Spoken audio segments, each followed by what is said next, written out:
Okay, we'll get back at regular session. Welcome, folks, to the Orville City Council meeting. We've finished our closed-door session, and we'll ask the attorney to give us a report. Mr. Mayor, no reportable action from closed session. Staff received direction from council. Thank you. Councilman Weber, would you lead us in the Pledge of Allegiance? I'd be honored, thank you. Salute. Pledge. Pledge allegiance to the flag of the United States of America and to the republic for which it stands, one nation, under God, indivisible, with liberty and justice for all. Thank you, sir. Corrections or agenda changes? Yes. Yes. Go ahead. So, item number 5.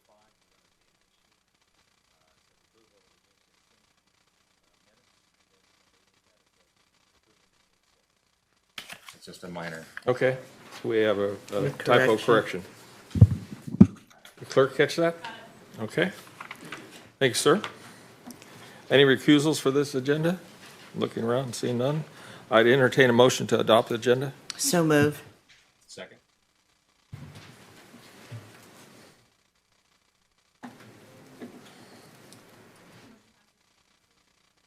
Thank you all. We have no presentations or proclamations on the schedule tonight. We have public communication hearing of non-agenda items. Do you have any cards?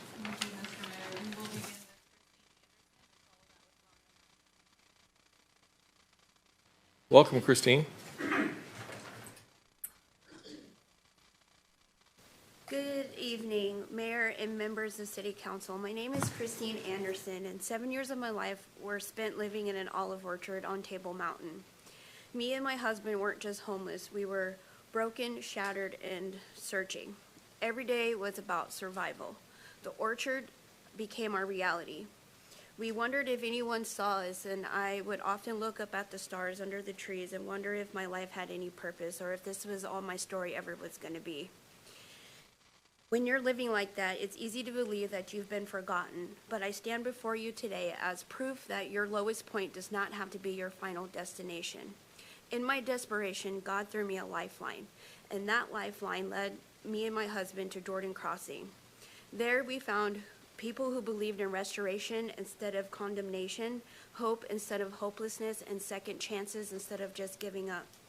It was there that I surrendered my life to Jesus, and everything changed from that moment. Through recovery, accountability, community, and incredible leadership that is there at Jordan Crossing, who knows where I would be, probably dead or in prison. And that's just the grave reality of where I was at that moment. Today, by the grace of God, my husband and I are living the life we only dreamed about beneath those olive trees. We have a home, we both have meaningful careers, and we just celebrated over 5 years of recovery. I have the incredible privilege of serving as a reverend there at the Lifeline that saved my life at Jordan Crossing, helping others discover the same hope that transformed my life, and as well as speaking life and identity into our youth in the community. The woman standing here today is someone I had never imagined I could become while sleeping in that olive orchard. My story is not just about overcoming homelessness. It's about what happens when people refuse to give up on someone. It's about second chances, and it's about redemption. There are people in our community who are still living where I once called home and what was once my reality. When people see someone experiencing hopelessness, it's easy to only see their current situation. I would encourage us to remember that every person has a story and every person has worth and value. Sometimes what someone needs most is opportunity, compassion, and someone willing to believe that change is possible. I know it's possible because I am living proof that homelessness does not have to be the end to my story. I will always remember how hard I prayed for the life that I'm living today. Thank you for allowing me to share my story, a little bit of my story. I hope it serves as a reminder that hope is never wasted, that redemption is real, and one opportunity can change your life forever.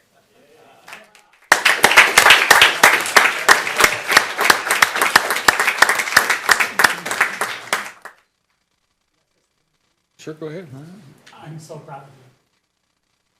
Really proud of you. Just so you know, you and Jacob, so incredibly proud of you guys. Well, I'd like to say something. Go ahead. I think in a few years, we might see you up here. All right. Can I say something? Yes, go ahead.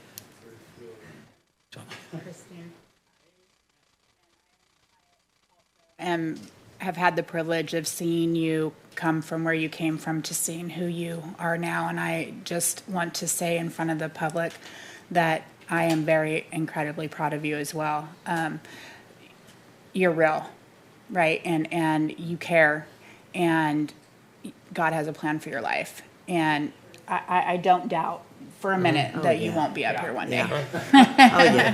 Amen. Thank you. Do we have another card? We do up next, we have Rhonda, followed by Brian Williams. Welcome, Rhonda.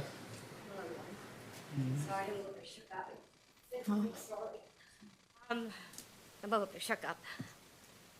This is what I have been trying to say for a very long time. There's a lot of people out there that do not choose it. They are lost. And they are misguided. And nobody should ever spend one night on that street unless they choose to. And even then, when they choose not, they should be able to get in. They should be able to get in. And in should be safety. It should be protection. It should be understanding. It should be not being a freaking hypocrite when you have stood in the shoes of those people that you want to stand in judgment of. You open up these 40 million freaking dollars that has gone into this a year after year, but your population is rising. And there's 18-year-olds, there's runaways, there's old people, there's crisis, there's so many things. A husband of 40 years loses his soulmate. He loses an income. He loses his home. This is all here. It's not just drugs, but once you get the freak out there, I don't blame anybody for medicating that. I thank God I didn't, because I knew if I did, I would never come off that street. And I stand off it today, and I'm grateful, and I'm thankful. And I pray to God every day that He gives me the will to get it together and not ever come back out here again. And what I have seen and what I have lived is nothing but pure horror. Have a good night, all. Thank you, Rhonda. Thank you. Up next, we have Brian. Welcome, Brian. Good evening, Council. Thank you, guys. I'm Brian Williams. I live along the levee, and I wanted to just have a few things I've been noticing over the last month.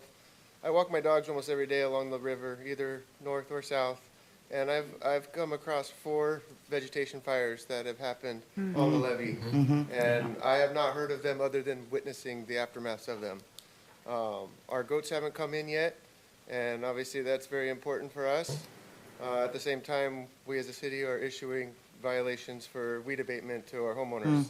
And so as a city, I see it very important to lead by example and honor their side so that we can honor our side in conjunction. I have a proposal for you guys.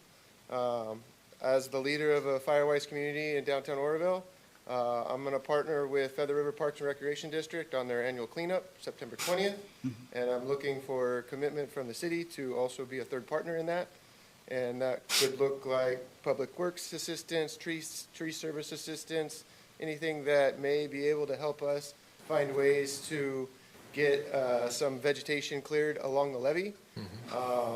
There's a lot of information in the Army Corps of Engineers findings on levee management that seems that there's some low-lying fruit that seems that we as the community members can try to get some of that line of sight and low brush cleared.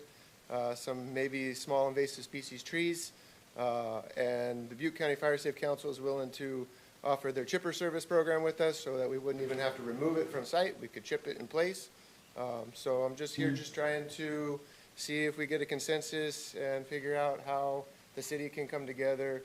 Hopefully this will be the first of many years to come, and teaming up with Feather River Parks because they have such a great outreach for their cleanup day that we can make this a really big day for the city. I'm also willing to do it 2 days, Saturday the 19th, where some people don't have the ability to come out on a Sunday. So we could do it Saturday and maybe get some of that heavy lifting done before the actual cleanup people come through. I didn't really read off of my notes, but let's see if I missed anything. Yeah, I'm very concerned about the fires though, because that's 4 fires in less than a month, and it's definitely fire season. And I don't know, obviously, I can only imagine where and why they're happening, but I would love to see some more foot patrols and feet on the ground down on that lower trail, because I don't see any of it when I'm walking my dogs in the morning, and I see everything going on. So if there's anybody that would like to reach out to me on figuring out how we can move this partnership forward, I'd be really appreciated. Thank you, guys. Thank you, sir. Thank you. Oh, Councilman Weber has a question, sorry. Yeah, I just wanted to address that. A great idea, by the way. I'm glad you're coming on board because we already did this in April, and the city was there. So we partnered with the Feather River Rec and Park in April and did a cleanup. We did 10,000 pounds in one day. We filled up 2 dumpsters. Code enforcement, OPD, and Public Works were all there. They participated, and without them, we couldn't have got it done. And I'm sure that they're going to be willing to partner on the September 20th one already. Also, Jordan Crossing was the one that provided the dumpsters through a grant through Recology. So I'm glad you're coming on board. That's a great idea, but it's already been in motion, so. Okay. So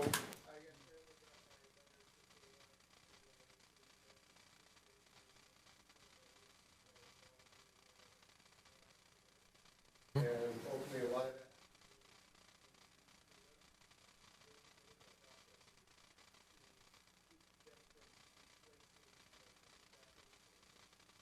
Because we need to do a study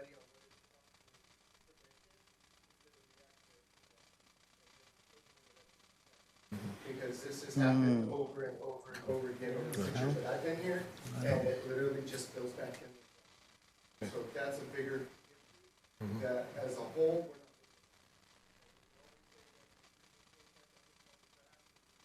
we're not good.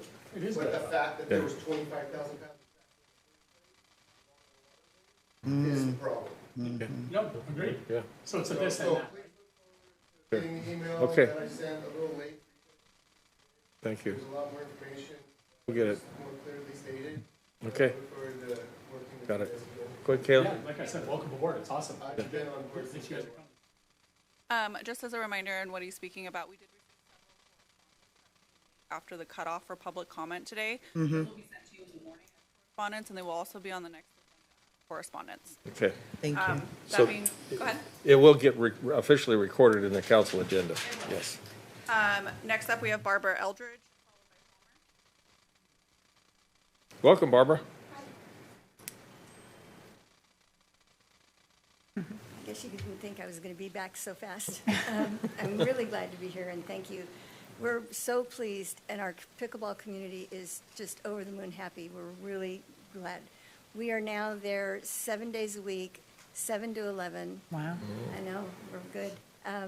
But we do have another side to this, and our reservation system is causing a little bit of a rift.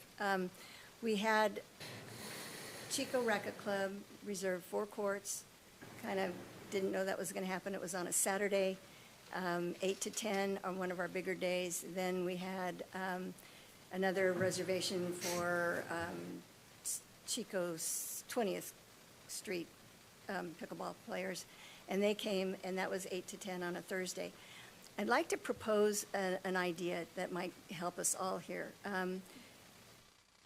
We need to honor our people here first, I believe. And so we need to think to put together an idea of blocking out a time from 8 to 10 or 8 to 11, 7 days a week, open play. And that means other people can come into the city and get to Hewitt, play, and then become familiar with it, and then possibly reserve more, but after 11 o'clock. So our time would be 8 to 11, and 7 days a week, open play would be our way to get people in.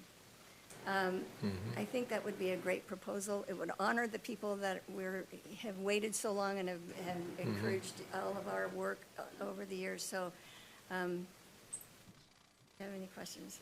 I always get so nervous at these, and I've done it for so many years. I think I noticed Tim was taking notes as you talked. Vice Mayor Smith has a question. So the process, I think, to get this ball rolling Yes. would be to approach the Parks Commission, I think, and then because they would take in this kind of information, and then that's a better venue, I think, to get this accomplished. What you're suggesting. That was brought up at the last Parks Commission as a blue card, so we can take it to the next Parks Commission as an agenda item. And get it on the agenda. Perfect. And so, yeah, I appreciate that. Good thoughts. Thank you, Barbara. Thank you. Up next, we have Palmer, followed by Brian Wong. Palmer, welcome. I'm just here to pray for you guys in the city real quick. So dear Lord, Heavenly Father, we just thank you for today, Lord. We just thank you for your presence in our community. Lord, we're thankful that we could celebrate the 250th anniversary of our nation, Lord, a nation that is under you. And Lord, we're just so grateful for the freedoms that we get to enjoy as a nation, Lord, and freedoms that not all the world gets to enjoy. So, Lord, I just pray that you continue to make your presence known in our country.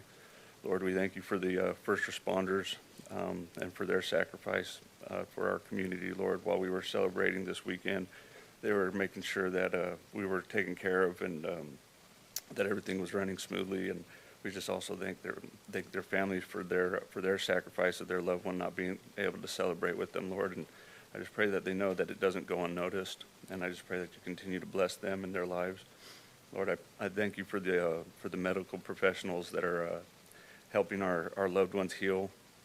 Lord, I just pray that you continue to bless their minds and their hands so they can continue to do the good work that they're doing, Lord.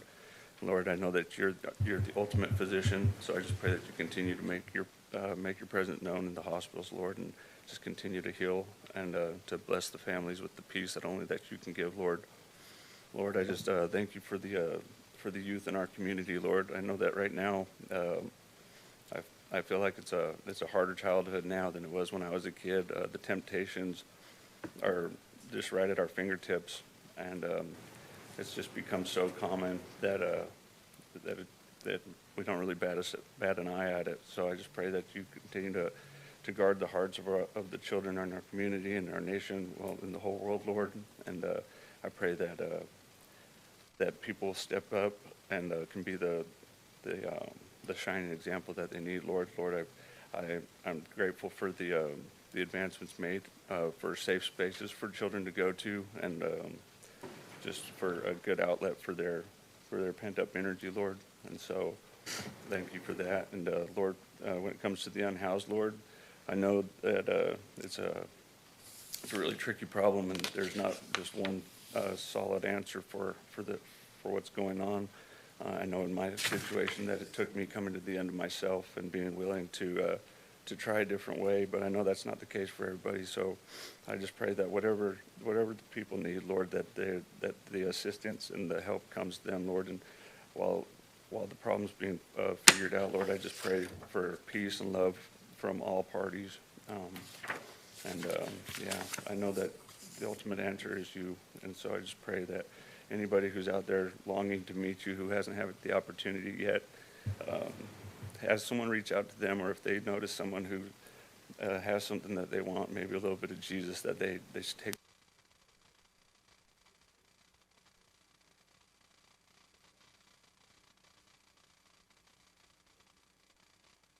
Thank you, sir.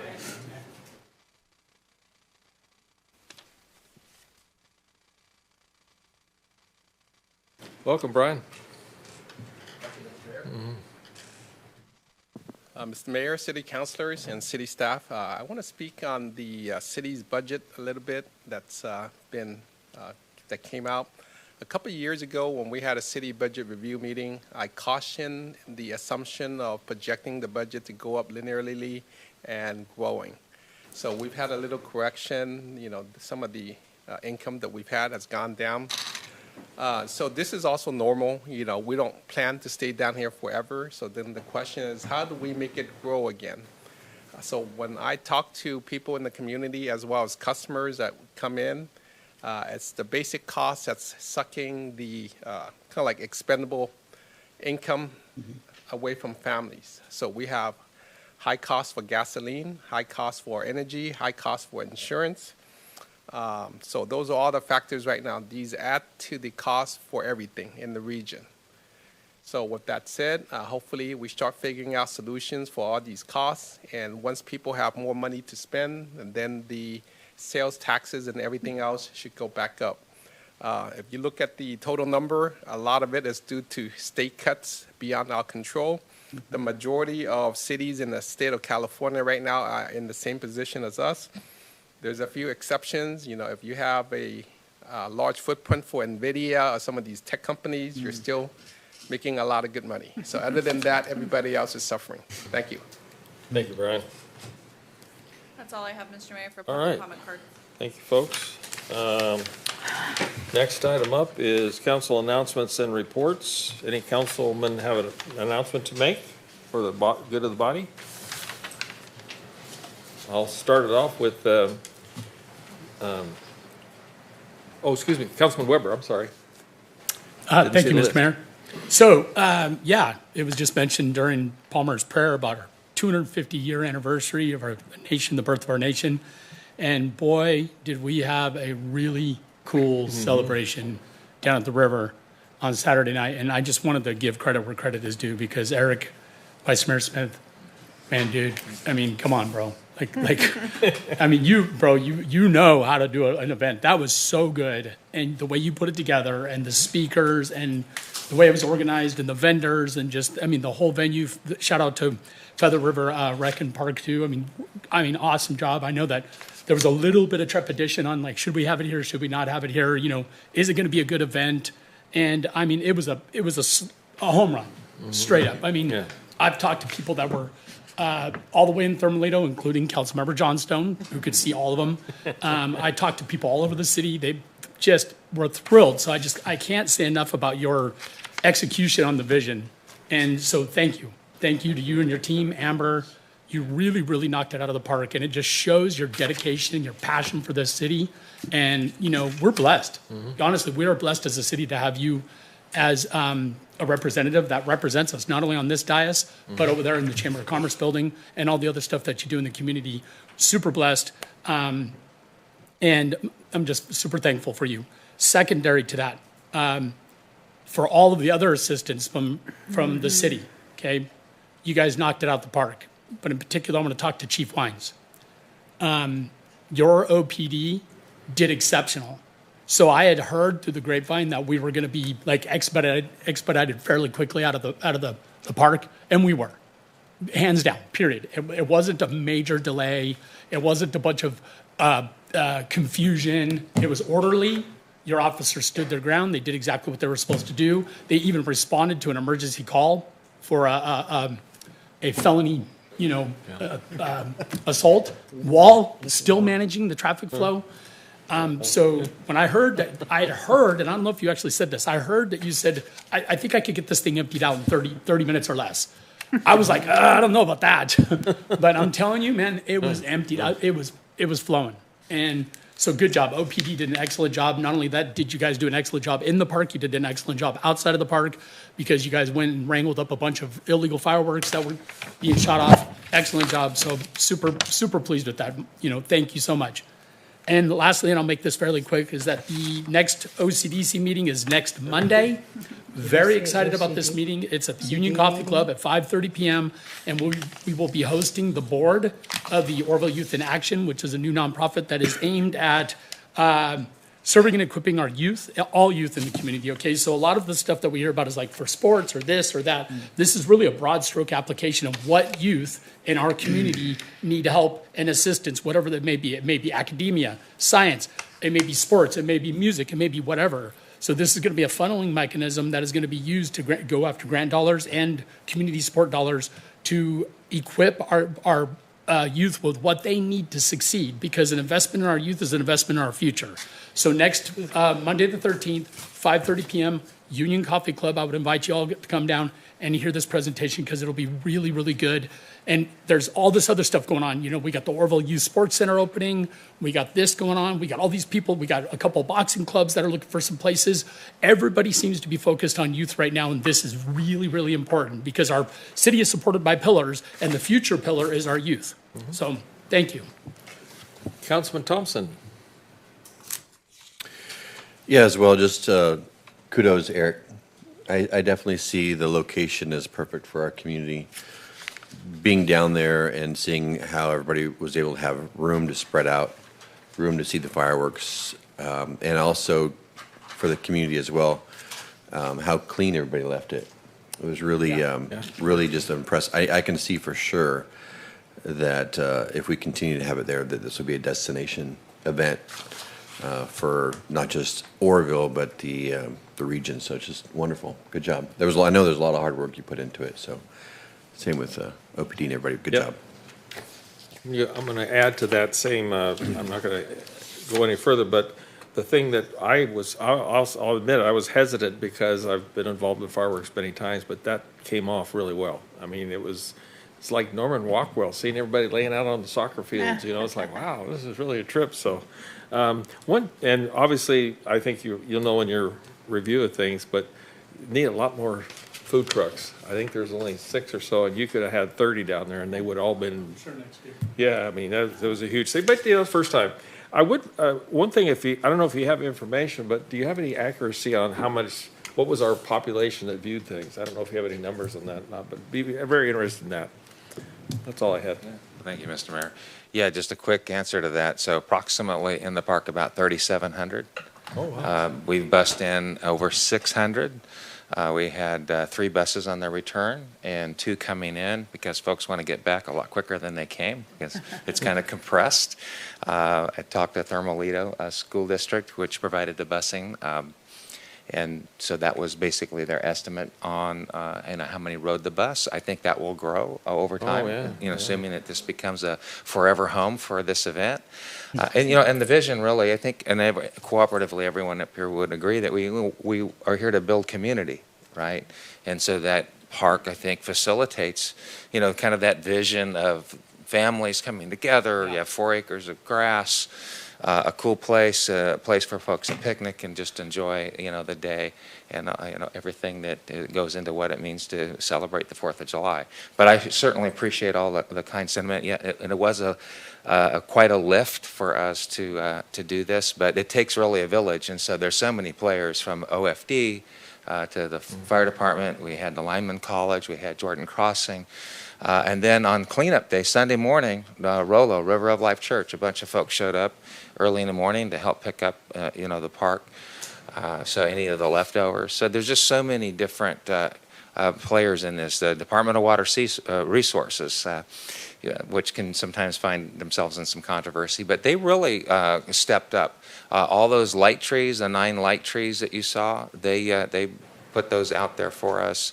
And so there was just a lot of support all the way around from different agencies, from CHP, you can go on and on about it, but CHP, Caltrans, the Sheriff's Department, there's just so many players to really facilitate an event like this and to make it safe and enjoyable for the public. And so my heartfelt gratitude to all of those agencies, and forgive me if I left somebody out, but and it looks like as we survey the community that people, there was a lot of hesitation, as you pointed out, but now that we've done it once, we have a survey that's gone out. We want to hear from the folks, get some input, how we can improve things, how it can be better, whether it's more food trucks or whatever the case may be. And then where you saw it from, that's always important. Some people just want to stay on their front porch and enjoy their family from home.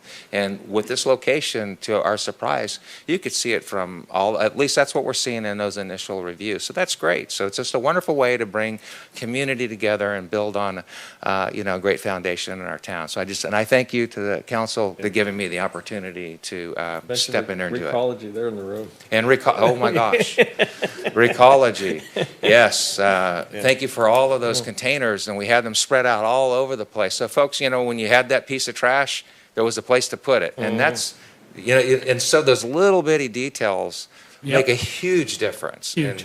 And, you know, and a few were missed, but we'll catch those next year. So just, again, thank you. And thank you for not forgetting Recology. Council members in the queue. Yeah, I am, I got three other things, because I just need to say this. Teddy knocked it out the park with that national anthem. Man, what a choice. I mean, man, I don't know. Were any of you guys there? Did any of you see it? It was amazing. He really, really sang it good. Also, credit needs to go where credit is due, and that goes to Councilmember Reynolds and Councilmember Thompson for bringing forward the item to fund the fireworks. You know, there was a little bit of feedback and kickback from the public about that. You know, like, you know, you got this $2.5 million proposed deficit, and you guys are doing this, and so this is what I'd say to this. That was an investment in image dollars, okay? That was an investment in community pride dollars, you know? And in the grand scope of things, if you're looking at the overall, like what a $2.5 million budget looks like versus what that cost of that was, it's like 1% of $2.5 million, okay? And so if we invest in our community like that, and we have a sense of community pride where everybody shows up and has this unbelievable time, frisbees being thrown and footballs and running around, kids swimming, and, you know, the whole thing was one gigantic, beautiful community event. And it was all done because we decided as a council to invest in this event. These things can radically change the perception of what people think about our community. And that's very important. And then also, lastly, I'll just say this, is that there has been some very, very strong interest by some people already talking about, let's fundraise, we want to do it again. So that would be awesome if we could start fundraising now, you know, because I don't think we're going to be throwing another 30 grand at it next year. But all right, thank you. All right, administration reports. Who would like to start? I'll look over this side. Mr. Belser. I'll just share with you some stats from the month of June. Code enforcement team resolved 134 violations. They opened up 96 proactive cases and 23 reactive cases. They closed 194 cases. 170 of those cases were voluntary, 24 were forced closed, and performed 285 inspections. Nice. Any possible update on Quincy and Foothill? So we have an active case there. And, you know, freedom of speech is freedom of speech, but we have a avenue to resolve that outside of what's posted on the travel trailer. Thank you. Thank you, sir. Tim? Just a couple things. Good evening, Mayor, Vice Mayor, council members. The goats are working now. They're coming down the levee. They were up at the Nature Center last week. They'll be moving down. You'll see them sometime soon. We've got 4 new speed feedback signs coming. Working with police and the new traffic cop to figure out the best place for them. Parking lot lights have been delivered for Hewitt Park. We'll set those up over the next couple of weeks. 15 new lights to light up the parking lot at night. And August 9th is the prospective start of paving for Highway 162. Whoa, serious. Yeah. Yeah. So everybody stay off Lower Dam. You don't want to be around there. Patrick? Nothing? Chief Wines? Quiet. Good job on the fireworks. From our side, the coordination you did. For the most part, people behaved themselves quite well. Obviously, we had quite a few that really wanted to celebrate. We tried to balance celebration.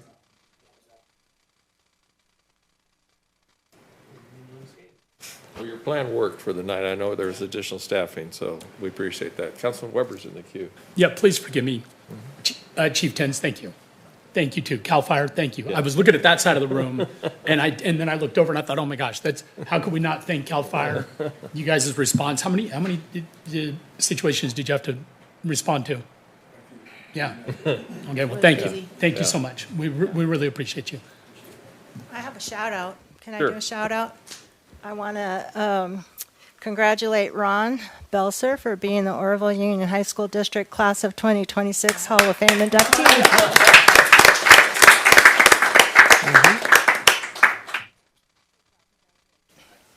wish you're in Rotary, because that's a heavy fine, man. That's a heavy one. Chris, anything to report from the fire department? Yep, real quickly, council. Last week or 2 weeks ago, we were successfully burned off Orville Airport, Miss Johnstone's district over there, and AQMD signed off on it, so we were able to burn all 423 acres, so reduce some of those hazardous fuels out there and create a break for those homes that kind of straddle the golf course out there. And that's all I had. Good. And the 4th of July was well-staffed and... It was, yeah. So we had some guys, we can't force hire guys Right. that night, but we had some good guys volunteer and not volunteer, but they Right. volunteered to work it. Yeah. So we were able to up our staffing to 4 engines plus the water rescue team because there was a concern of the, Right. of the river and folks there. So we had our water rescue folks on standby there as well. Well, and they participated in the program at the beginning too. I want to thank them for coming down, and our fire marshal too. Frank was there, so it helped. Oh, absolutely. Okay, anybody else, any more department reports? Chief, how many spot fires did you guys put out within the city? I don't have the exact number because of the way that our stats work, but I feel comfortable saying several. Yeah. And I can't necessarily say what they were caused by because of the investigation, but Yeah. Well, I appreciate the response time over in my area. Both OPD and CAL FIRE were on top of it. To you guys, I really appreciate. Vice Mayor Smith is in the queue. Yeah, and just to add to the conversation as far as the concern, obviously, 4th of July, everyone's really worried about fires. And having the assets deployed, which, it's a lot of work for you guys to, all that planning. There's a lot that the folks just don't realize what goes into that. And so just thank you for covering and supporting us in that endeavor. And then adding to the comfort level for the community. There was a lot of concern about the bluff with the fireworks in that location.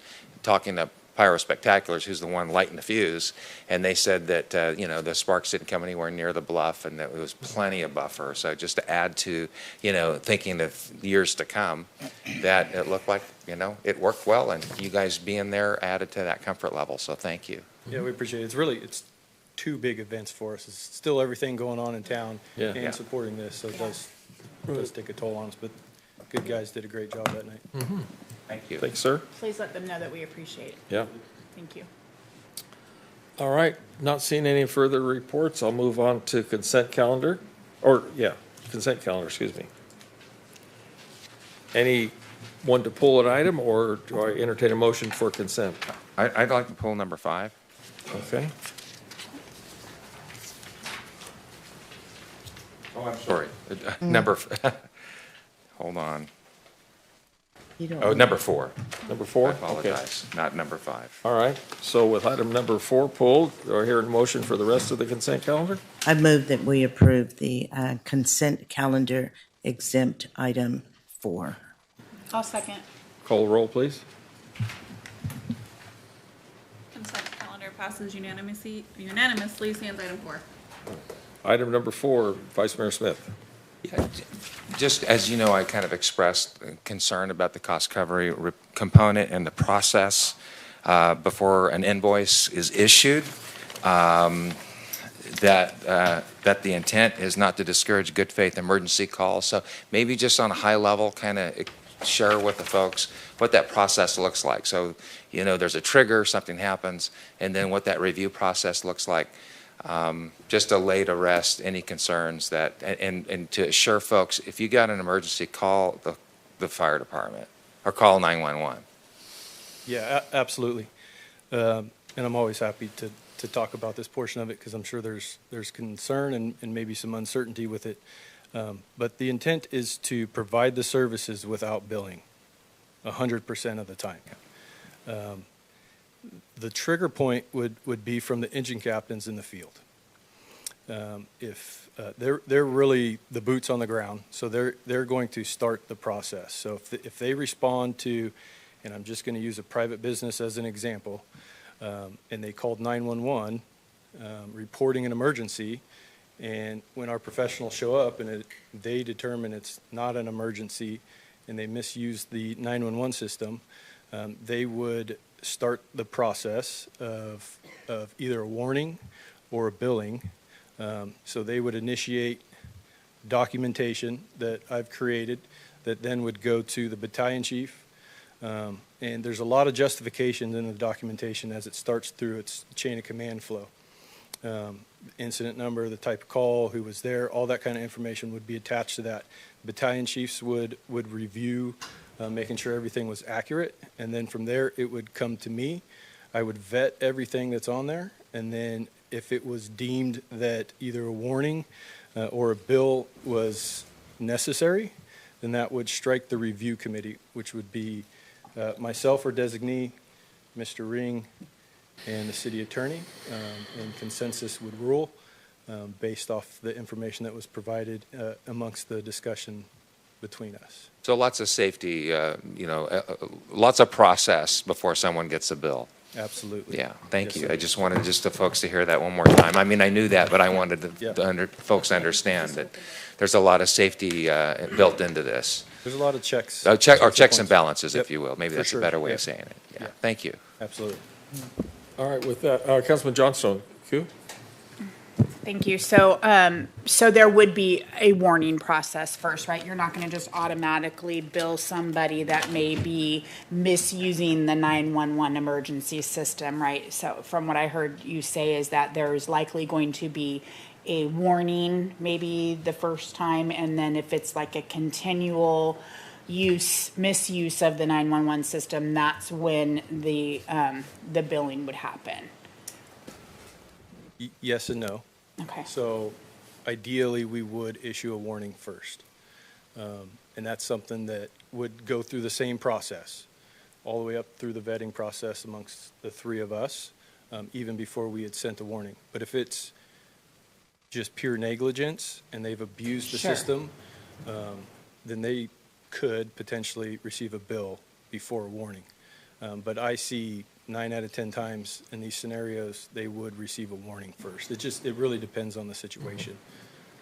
Okay, and this is just simply for misuse. This I could give is- you an example. Sure. I could give you an example where we'd probably bill right away. Okay. A private entity calls and schedules us. They call 911 and they say, hey, we need you guys to show up next week at 9 o'clock to help us with something. We probably would not issue a warning for that. And just for our community members, how often does that happen? It's not very often, but unfortunately it does happen. So they're calling the 911 system to schedule an appointment to have your trucks or your personnel there to help them do something a week in advance. Yeah, and- That's what we're talking about, is being misuse, And okay? usually it is a fault of low staffing levels. Not enough staffing on their end. Okay, well, that's really unfortunate that they would even think that would be a thing, but okay. Thank you for your explanation. Absolutely. I appreciate it. Okay. Thank you all. Any other questions on item number 4? If not, I'll entertain a motion. I move that we adopt the fire department cost recovery ordinance. Call the roll, please. Motion passes unanimously. All right, go ahead.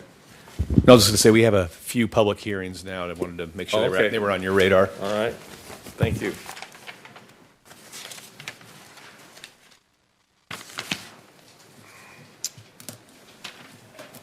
It's now, what are we, 5:47? Public hearing is open for item number 14, the fiscal year 26-27 appropriations limit.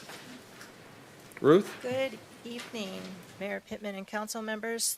This is the annual appropriation limits that you approve.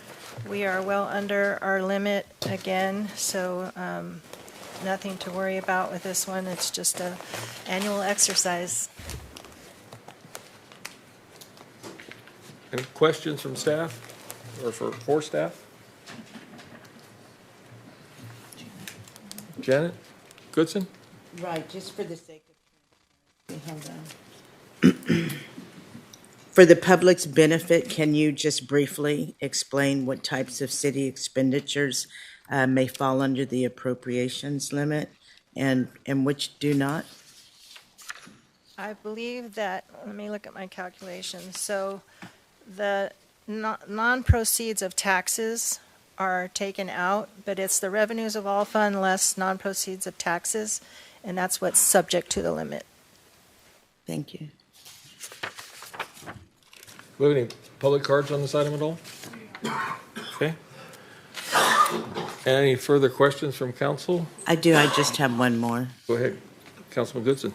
So granted, we're well below Yes. the limit now, but do you see any foreseeable future circumstances, such as a major revenue change that could bring us closer to the appropriations limit? We're not even close. Our available capacity percentage of the limit is 65%, so we have a long ways to go. We're not close at all. Thank you. You're welcome. See no others, I'd entertain a motion for resolution number 9469.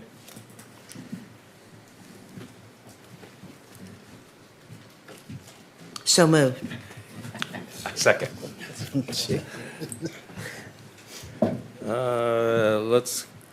Do we call a roll during the public hearing? So you can Okay. deal with the agenda item. The public hearing is closed, so now you're approving the item. Right. Well, we're closing this one because we have another hearing item. You so, do, yes. But you So, can move on one at a time. with that item closed, or the hearing closed, we call a roll for this item number 9469 resolution.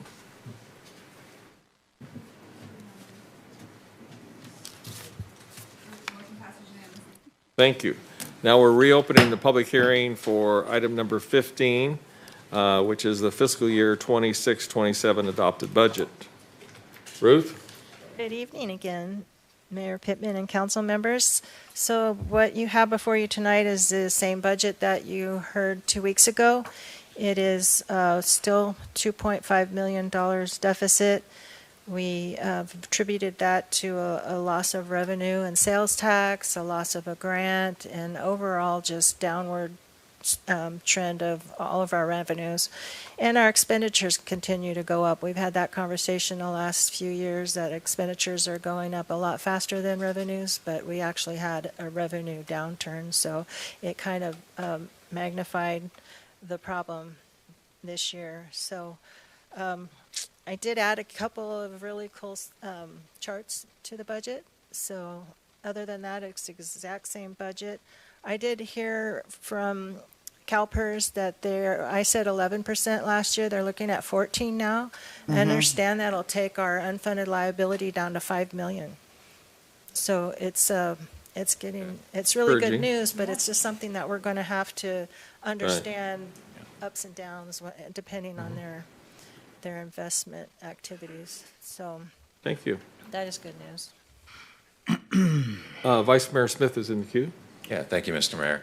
Yeah, I just want to provide some context and some of my thoughts regarding, this recent development with our budget shortfall. For some perspective, obviously, it's been quite a conversation in certain circles. Fair enough. When I first got on council, the complexion of the city and some of the challenges that were before it were in part what we can, since this is a campaign year, right? Here we are again, and I think that's partly what intensifies this conversation. But going back to that time, before the folks was Measure U, which was the 1 cent sales tax increase. And the city of Oroville graciously invested in our community, invested in the city, and trusted that incoming council that I was a part of to manage that.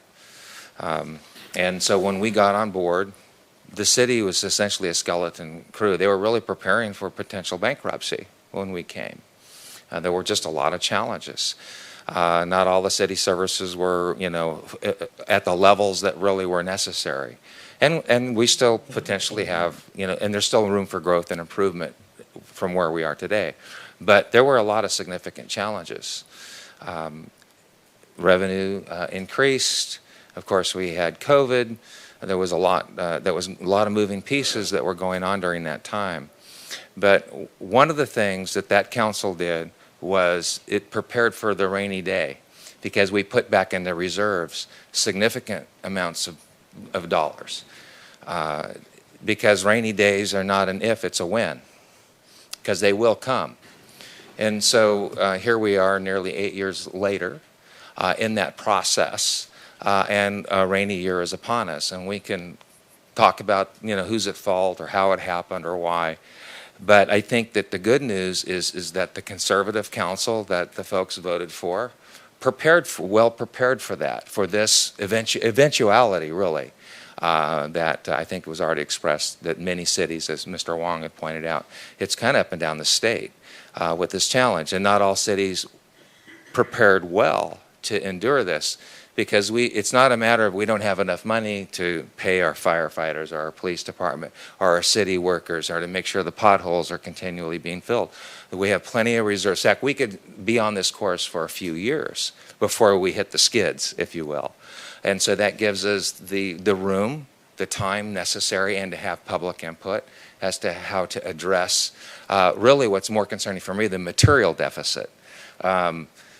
We can talk about revenues that move up and down, right? And we had this significant decrease in sales tax revenue. We can blame the economy, and this too shall pass, right? All of us, if we've lived long enough, we see that. So I just want to provide some context and understanding that it's concerning. It's something that needs to be addressed, but it's not a 5-alarm fire. And I think that this council is well positioned and mature enough, and we work well enough together to address it with the staff. And I think everyone's committed to doing what's necessary to correct the material deficit piece that's looming here, and we'll get it across the finish line. I'm very confident in that we'll make the necessary course corrections. And again, I thank the community for giving us that vote of confidence to get to where we are today. And I think that the opportunity for Oroville is tremendous when we think about the economic development and all the things that are really poised to really continue to propel our community forward in a positive way. We just have to believe in ourselves, and there's a little bit of a leap of faith here and there from time to time. But that being said, I think together, to borrow, yes, we can, or we can do it together. And I appreciate the investment and the vote of confidence. Thank you. Thank you, sir. I'm next in the queue, but I'm going to let Councilman Goodson go before me. Mine's just real quick. I was just wondering, when are we receiving the 5-year forecast? Oh, glad you asked. I was going to finish up with that. Oh, okay. I had my first kickoff meeting with them yesterday, our consultants, and so they're giving me a couple weeks to gather the data. I have the revenues done, but I need to do some work on the expenditures, so I'm going to give them all the data. They're going to put it into their financial model, and then they're going to present it to you. But I feel like that's, we shouldn't stop there. I feel like that's informational. So after you receive the financial forecast, we're going to start internally working on strategies. So it's not enough just to get the information. We really have to start working on strategies and finding everything we can to make the problem go away. So I just had one. Go. Ladies first. So what do you think the reserve levels are going to be? That will be at the addressed end? in the forecast. Okay, Yep. so we'll get that. All Yep. right, thank you. I'm done. Thank you. Okay, thank you. And I agree with everything being said here. One of the things that, as I've been with the city for almost 5 decades, I guess, we've seen this up and down. My trouble right now is that I'm not seeing a tremendous change in the revenue stream coming in. So we've got to look at other options, and that's what this body's all for, to throw out ideas. So consequent to that, I have prepared a summary of an issue with the fire department contract. I'm going to just share this with all the council members. This is all done by my experience in the past of, is that 3? Yeah. Of what can be saved in a different arrangement, and it looks at this year's forecast and the 5-year forecast outlaying from that. Thank you. This is a hard copy. It'll be available in the minutes of this public hearing on an electronic basis. It's not an easy read. It's 65 pages. And yes, I composed it all. It's one of the problems that the old fire service is. I know how to talk about a lot of stuff, but it does present some ideas, and there is a potential savings to the current budget of about 1.3 million a year, and then the following years after that, 1.5 million. And all the numbers are in here to support that idea. Of course, it's all subject to the council wishes the staff to review this topic as one of the items to look at. We're not going to act on it tonight. It's just simply information offered by me from my experience base. And like I said, it'll be available electronically. It's a lot of read, and I'm looking forward to the city staff to correct my numbers and figures. But we've got to look at two things. One is the current cost of doing business. And then if we're ever going to staff a station at the airport, we've got to look at what's that going to cost and what kind of model can we do that with. And personnel is the biggest expense in any city operation, and fire department's no different than the police department. So this is what I modeled out there for an idea. It's simply an idea for council to look at and crunch the numbers, and happy to review it from the public's perspective and let me know the numbers that are good or bad. But I have to say, I've dug deep into it, and we could save a considerable amount of change in our revenue stream and still have the same level of service that we have today. So that's my offering. Any other comments or questions about this particular public hearing item? Councilman Thompson's here. Thank you. Just briefly, just so the public knows, the data on the 2.5, obviously that is concerning for everyone, myself included. So as information like this comes and we have projected expenses and projected income, then obviously, you don't just, the meme of that person sitting in a burning house saying this is fine is not what we're doing. No. Obviously, the discussions with the finance department, with every decision we're making of where we can find cutbacks, where we can have ideas so that the city stays financially in good condition. And I appreciate what Council or Vice Mayor Smith said, that this council in years past did do just what he said, put monies aside for days like this, but we don't want to take advantage of those. Obviously, we want to touch those as least as possible. Mm-hmm. And so we will be working hard on this. It is part of the time, but that's not an excuse. I'll just say that looking forward, we will do all that we can to find ways to save money and do what we can to make sure this community is in a good place. So we're not ignoring it. It is a problem. Yeah. Thank you. Action item is to consider approving the budget as presented. Do I hear a motion for that? Oh, closing the public hearing. Thank you. I thought I had. With that item being said, public hearing closed. What's the pleasure of the council? You want us to approve it? Approve the city. So I'll make a motion to approve the city's 2026 working budget. Second. Second. And we didn't have any public cards on this? Okay. All right. Call the roll. Can I just ask one more question? Sure. Under the question. Go ahead. Okay. Is any of the pension trust, has any of the pension trust fund been used? I'll let Ruth, yes. How much of the pension obligation, the trust fund Was that we do used to cover this deficit? 1.2? I believe it's going to be around 950. Payment is 1.1 million, Yes. but I don't think we're going to need to use it all. I think I'm going to do like 950 in order to Thank you. make the difference. Thank you, I appreciate that. All right. Announce the results, please. Motion passes unanimously. All right. We have another public hearing opened up at 6:03, and that's the item number 16, the amendment to the Overall Municipal Code Section 13-04-040 sewer connection charges. Mr. Rain, do you have that, or This who is has it? mine, Mayor. Yes, go ahead. Mayor and City Council. So in June of '24, the Public Works Director at the time and SCORE did a presentation about a change in the EDUs, in the EDU count, or the EDU costs. Right. This was It was after a study that showed that the costs that we were charging aren't adequate for what the services are. So and this is basically a cleanup item, because when that presentation occurred, an ordinance wasn't brought back to the council to actually adopt it. So the way that the counts were done before is that the first unit is charged at a full EDU. This is for multifamily. First unit is charged at a full EDU cost.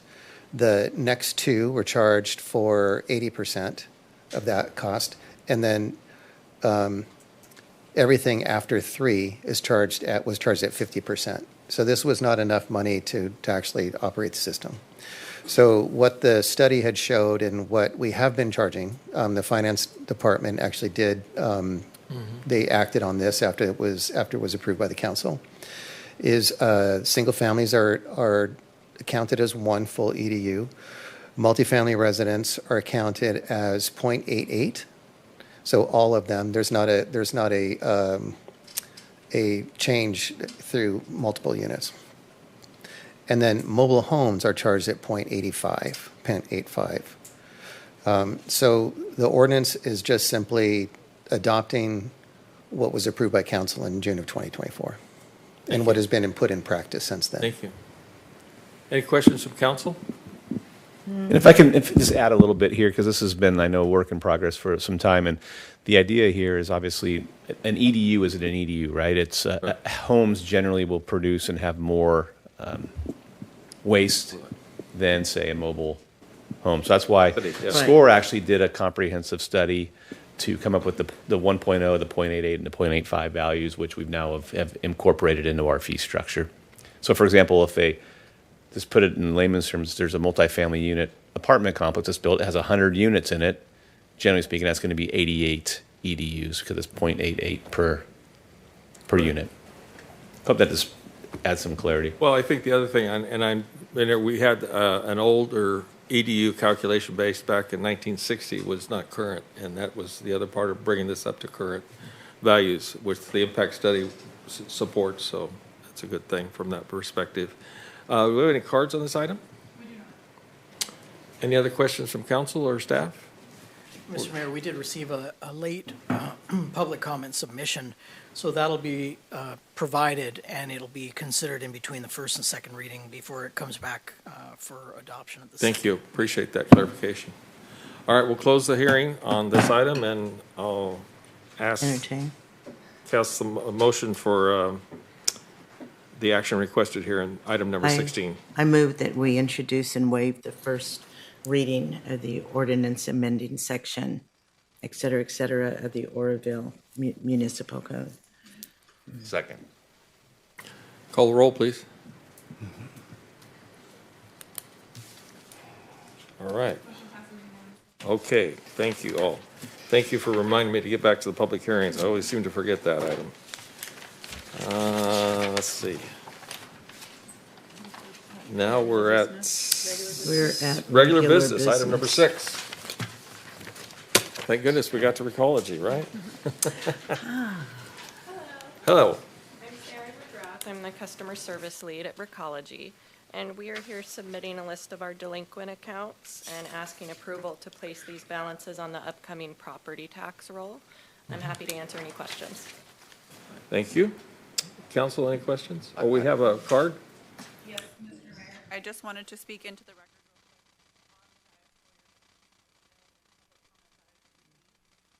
from Lucy and Robert Masoner. Okay. Thank you. Well, wait, before we go there, I have Vice Mayor Smith is in the queue. Yeah, just maybe some clarity on the process. You want to have the public speaker first, or? No, Yeah. She's up. She's up? Go ahead. Oh, let's- Go ahead. Yes, I talked to you a couple weeks ago.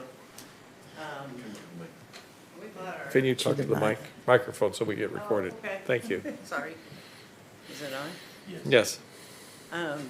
We needed to, my husband and I bought a duplex 5 years ago. And it took, the people before us issued 2 90-day notices on the lady that lived on the other side after we bought it. She would not leave until the last possible day, and she didn't pay any of her bills. She never paid rent to the people that owned it before us. She never paid rent to myself or my husband. We had no contract with her whatsoever. We didn't know her until we moved in. And there's an ordinance that says that the landlord has to pay her delinquent garbage bill. And we were never her landlords or had anything to do with her. But now we're supposed to pay a $500 bill when we're on Social Security because she left it there. And I'm having a hard time with that.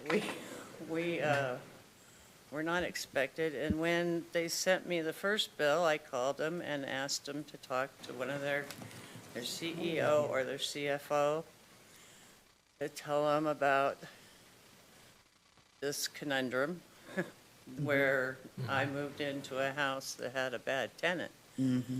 And when we bought the house, we had no idea that she wasn't paying her bills.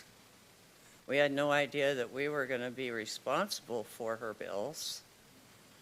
And I'm here just to say I don't have the money, and I don't understand in our circumstance how we would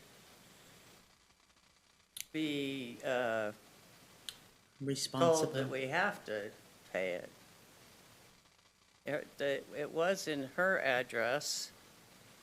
And as soon as I called the garbage company to have everything put into ours, her bill started coming to me with our name on it. So that I didn't understand at all either, and that's when I found out that there's an ordinance that says the landlord has to pay for it. So here I am. Can I Thank you, ma'am. can I comment on that? There Yes, go seems to ahead. be, there's a misunderstanding that the city has an ordinance that the owner has to pay, but it is not a city ordinance. The ordinance is for the city to put the lien on the tax roll, but we don't get involved in any of the billing practices of Recology. That's their billing practices, and it's not a city ordinance that requires them, Gotcha. a property owner, to pay that. Okay. So, up first. Yeah, it's between them, Yeah. not us. Yeah. All right. Thank you. Thank you, ma'am. Appreciate, yeah, thank you. Vice Mayor Smith had a question to the Did he? staff. I think they're good. Yeah, so I think this may be appropriate to kind of explain, the responsibility the property owner has. All of us, of course, live in the city limits. We understand that a part of the ordinance is a contract with, in this case, Recology, that every property is required, that it must receive a trash service. And there's reasons for that we don't necessarily, we could go into it. But maybe it's helpful for the public to understand, just a step back, as I review and I look at that list, it's pretty extensive. It's a little actually concerning. Yeah. And so maybe what that process looks like as far as Recology's process in alerting folks, hey, you have a bill. If you don't pay the bill, how many letters go out, how much notification, maybe like this lady here who feels that, she's being burdened with somebody else's trash, so to speak. And then, since she was the property owner, the APN, maybe how does that get routed to the appropriate property? Because if I own a piece of property, a lot of times my tax bill, I'm going to receive that tax bill. Does Recology use that information then to get the bill to the proper party that person. ultimately is responsible? If I own a piece of property, ultimately I'm responsible for that bill. So maybe just on a high level, without getting too much into the weeds, just explain some of that so people understand how that works. Yeah, absolutely. I'm happy to go over the process, just to kind of generalize the way it works. So, as you know, garbage service is mandatory in the city limits of Oroville. So we do have quite a few customers. We do our best to work with customers. And lienable balances are something that accrue annually from March to March. And the way it works is that we start sending out letters. We do 3 rounds of letters directly to the property owners. So we have letter dates. We make sure that we do first, second, third notifications. And again, that's directly to the property owners, not to a tenant. So they have an adequate amount of time to work with us to either reduce the balance or clear it completely, hopefully. And we do work with everybody that reaches out to us. So we're happy to do what we can. These are balances that remain unpaid. But anything that does have an effort to be paid and those payments are reduced or cleared, then that's the goal. What gets submitted finally are balances that are unpaid and unresolved. Okay. Thank you. Thank you for that. Yeah. I thought I had another one in the queue. Who else was in the queue? I was. Oh, Councilman Johnstone. Real quick, so I'm looking at this public comment number 6. What, just for information for the public, if they've never owned the property, and how would they resolve that with you? Okay, the question is if they've never owned the property? Well, or they it looks like this is a revocable trust that you have, or that Recology has on here as the owners of the property. But this particular person is saying that they've never owned the property, they've never lived on this property, not sure how their name got put on as a revocable trust for it. And so I'm just, as information for the community, if something like that should happen, what do they need to do to prove that they are not owners of the property? That's a great question. That's why it's really important to contact Recology directly and go off of the information in the notices we send out. If you're receiving a notice about a property you do not own, then just first and foremost contacting us directly so we can resolve and clear up any misinformation that may be there. But if you don't own the property, you're not responsible for that. Okay, so again, the city of Oroville does not have any control over any type of billing with Recology. The ordinances are basically put in place for Recology to come to us to add unpaid bills. So they would need to contact Recology to work out any kind of arrangement or removal of their names off of the bill. That's correct. We're happy to work with everybody directly that contacts us directly. So if they aren't coming to us, then we don't know that they have a need. But we hope to hear from them. Yes. Thank you. Councilman Weber's in the queue. Thank you very much, Mr. Mayor. I really wanted to say, so what she's referencing is this. Are you aware of this? Would you like this? Sure. Okay. Yeah, because that way you could kind of take a look at it. Maybe you guys could be a little proactive, just like you were proactive. Because really what I wanted to say is thank you for being proactive with her. That's what I was hoping would happen. Yeah, absolutely. Yeah, so thank you very much. Thank you. Okay. Thank you all. Councilman Reynolds in the queue. I guess my question, I mean, we saw an example of it, but that's one person, and I'm sure that there will be some other disputes. What is your avenue for the remedy of that? Do you have a committee, or is it just you, or that they contact and say that they have a dispute with their charge? So if there is a dispute, they're handled on a case-by-case basis. We handle them in-house here at Recology. You do? In the customer service department, yes. Okay. And Because there seems to be hundreds and hundreds of people here that haven't paid you. Right. Right. And I would think that there would be more than one person who's got a challenge in their situation. Right. So anybody that is reaching out to us and letting us know something they want to discuss with us, we're working with them on a case-by-case basis. And then, again, the list is not final. So this could change. I work with Ruth closely and keep So her updated. is your contact on the card that you gave her, is that direct, or do they have to go through your phone system? Because I, as a customer, have tried to go through that phone system, and it is challenging. Yes, my direct contact information is on the card. Okay, Yes. great. Thank you. That's how we get things taken care of. I really appreciate that. Thank you. course. Okay. With any other questions not arising, That's okay. I forgot what I was going to ask. so. okay. I'm entertain a motion for. I'm sorry. Oh, I go ahead. do. For you send out. It looks like you send out 3 notices. You said. Do you attempt to reach them by phone or anything like that before you start sending out the notices, or do you just simply send out notices? So there are 3 rounds of notices that go directly to the property owner. But in addition to that, let's say there's a tenant or a different party that's receiving the regular billing notifications. Those are received on the regular billing cycles, and they get past due notices as well. Okay. So there's a lot of outreach and coverage that goes into notifying customers and or property owners. The property owners are always notified separately with those 3 rounds of letters. After the tenants are notified multiple times. Then, Correct. okay. That's correct. All right. Thank you. You ready for the motion? All right. I move that we adopt resolution number 9467. Second. Okay, thank you all. Call roll, please. Thank you. Motion All right. passes unanimously. Thank you. Thank you, folks.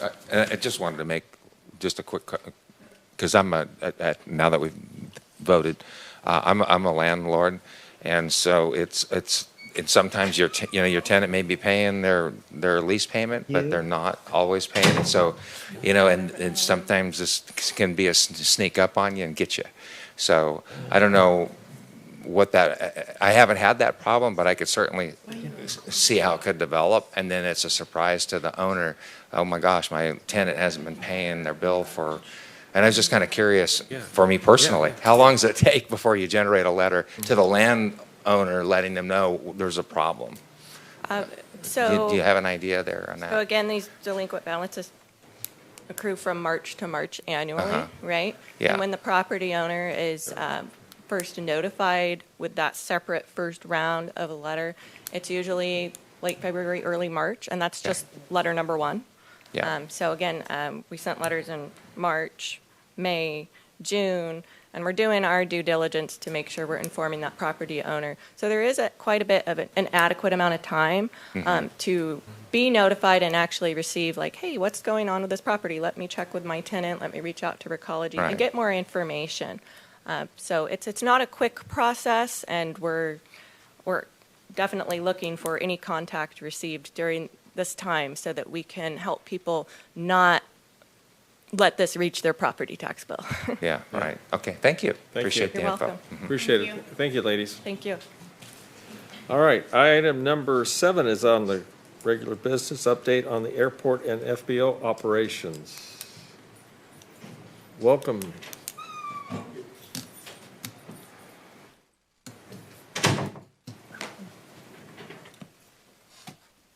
Mr. Mayor, council members, here to provide a brief update on the airport operations. Going to do two parts of this. I'll be covering off the city side of things and what we have going, the projections for the future, and then an opportunity for questions at the end of my piece, and then I'll hand it off to Jennifer for the FBO side of things, and an opportunity for questions at the end of presentation. Thank you. So start off with some fuel sales numbers. We had 884 fuel sales over the fiscal year 25-26. 736 of those were the aviation gasoline for your general aviation aircraft, 148 the jet fuel, for a total of 27,697 gallons sold, and $198,663 in gross sales on that. That equates out to approximately $89,000 in profit on that fuel. Obviously, the fluctuations that I see when buying fuel, we have to be prepared for those things. Things like that, the Iran conflict definitely triggered some rapid increases. So we try to make sure that we have plenty of money on hand if our next load is going to cost a lot more than the previous load that we were selling at a reduced, or not a reduced rate, but at the lower cost. And then on those sales, 20 of those were from her Jet A truck, 4,573 gallons, and $28,350. During that time period, 25-26, we had 2,484 flight operations out there that were traceable with the automatic dependent surveillance broadcast system. So any of the aircraft that have the ADSB, not all of them have it. So the numbers of those flight ops are actually higher than what we have, because again, there's not each aircraft has the tracking like that. Some of the smaller, older aircrafts don't have that. Quick comparison from the 24-25 year, we did have 187 fewer sales, and I predict that is due in large part to the weather that we had. If you'll recall, December, January, February, we had a lot of fog that laid into our area and stuck around for several weeks. It actually affected some of our construction projects out there, because with that fog was a lot of moisture on the ground that kept the asphalt wet. And then, of course, general aviation, it's expensive to fly, to fly at will, to go. They joke about the $100 hamburger, when fuel's $7 a gallon. That's a little tougher to fly over to Shelter Cove to have a hamburger. And it's going to, like has been covered off here this evening quite a bit, things are tight. It's tough. People are realizing that. So I expect that was some of the issues along those lines.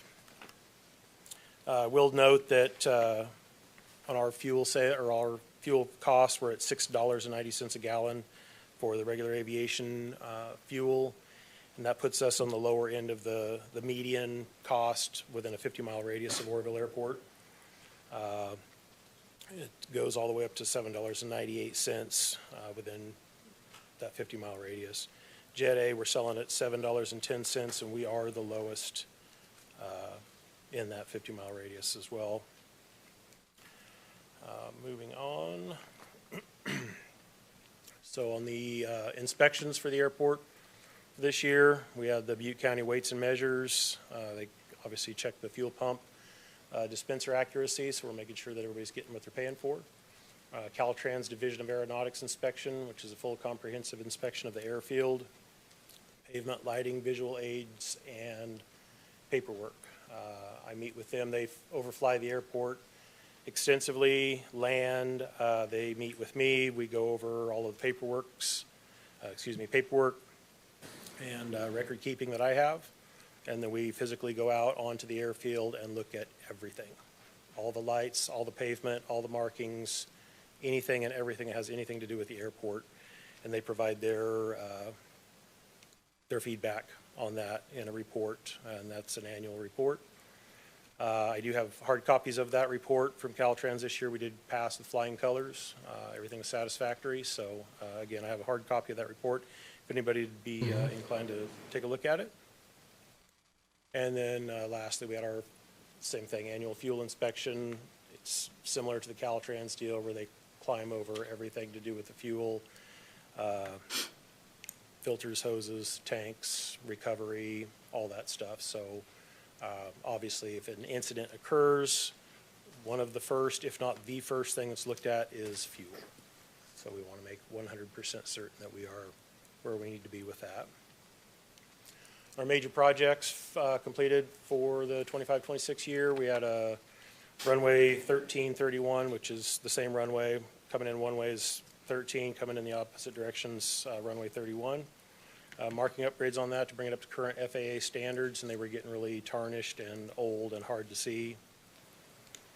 Had a major crack seal project on the north and south parking ramps, including the concrete around the FBO. Those are the large asphalt parking areas that are out in front of the FBO near where the fuel island is. And the south parking ramp is the one out there where CAL FIRE will set up during any large fires that we have. So they're huge areas. And due to the expansion and contraction, they were quite cracked up. I'll have some numbers on that coming up momentarily. In addition, we crack sealed the taxiway that connects those two parking ramps and the taxi lanes that go in between the T-hangars that the city has out there. There's 3 long rows of hangars, and we're experiencing the same issues out there. We did a full remark of all of those areas that were crack sealed, including the ADA parking around the FBO, and we did a full overlay of the roof on the FBO. We're having some issues with leaks that were getting worse rapidly, affecting the shop area. It didn't really affect anything in the main office areas, but it was leaking and catching the red iron, which is catching the insulation, and it was just, one day it would drip over here, the next day it would drip over here, very unpredictable. So it wasn't something that we could have staff just go up there and patch with some Henrys. Cover all that a little bit more coming up here in a second, but on the runway marking upgrades, a couple pictures there, you can kind of see the difference. One was taken from one end, one was taken from the other end, but it is the same asphalt surface. Don't realize how bad it is until you, put that new paint on there, so it really pops now. Yeah. Looks great, and again, those sidelines on the edges of the roadway or the runway edges are now wider than they were before. FAA changed their standards on those, so that turned out to be a really good project. That was 33,281 square feet of marking paint in 2 coats with 625 pounds of reflective material added on to that. So that was a good project to have done. Just a quick shot of the process of the crack sealing. Each of the cracks, every single one of them was blown out with high pressure air. After we spray the herbicides first, make sure everything's dead, they go out there, blow all the cracks out, and then apply their sealing coat.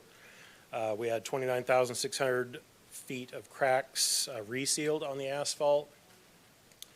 102,000 new cracks sealed in those 2 areas, including the taxiway that connects the 2. So pretty significant. 3,950 cracks resealed in the concrete.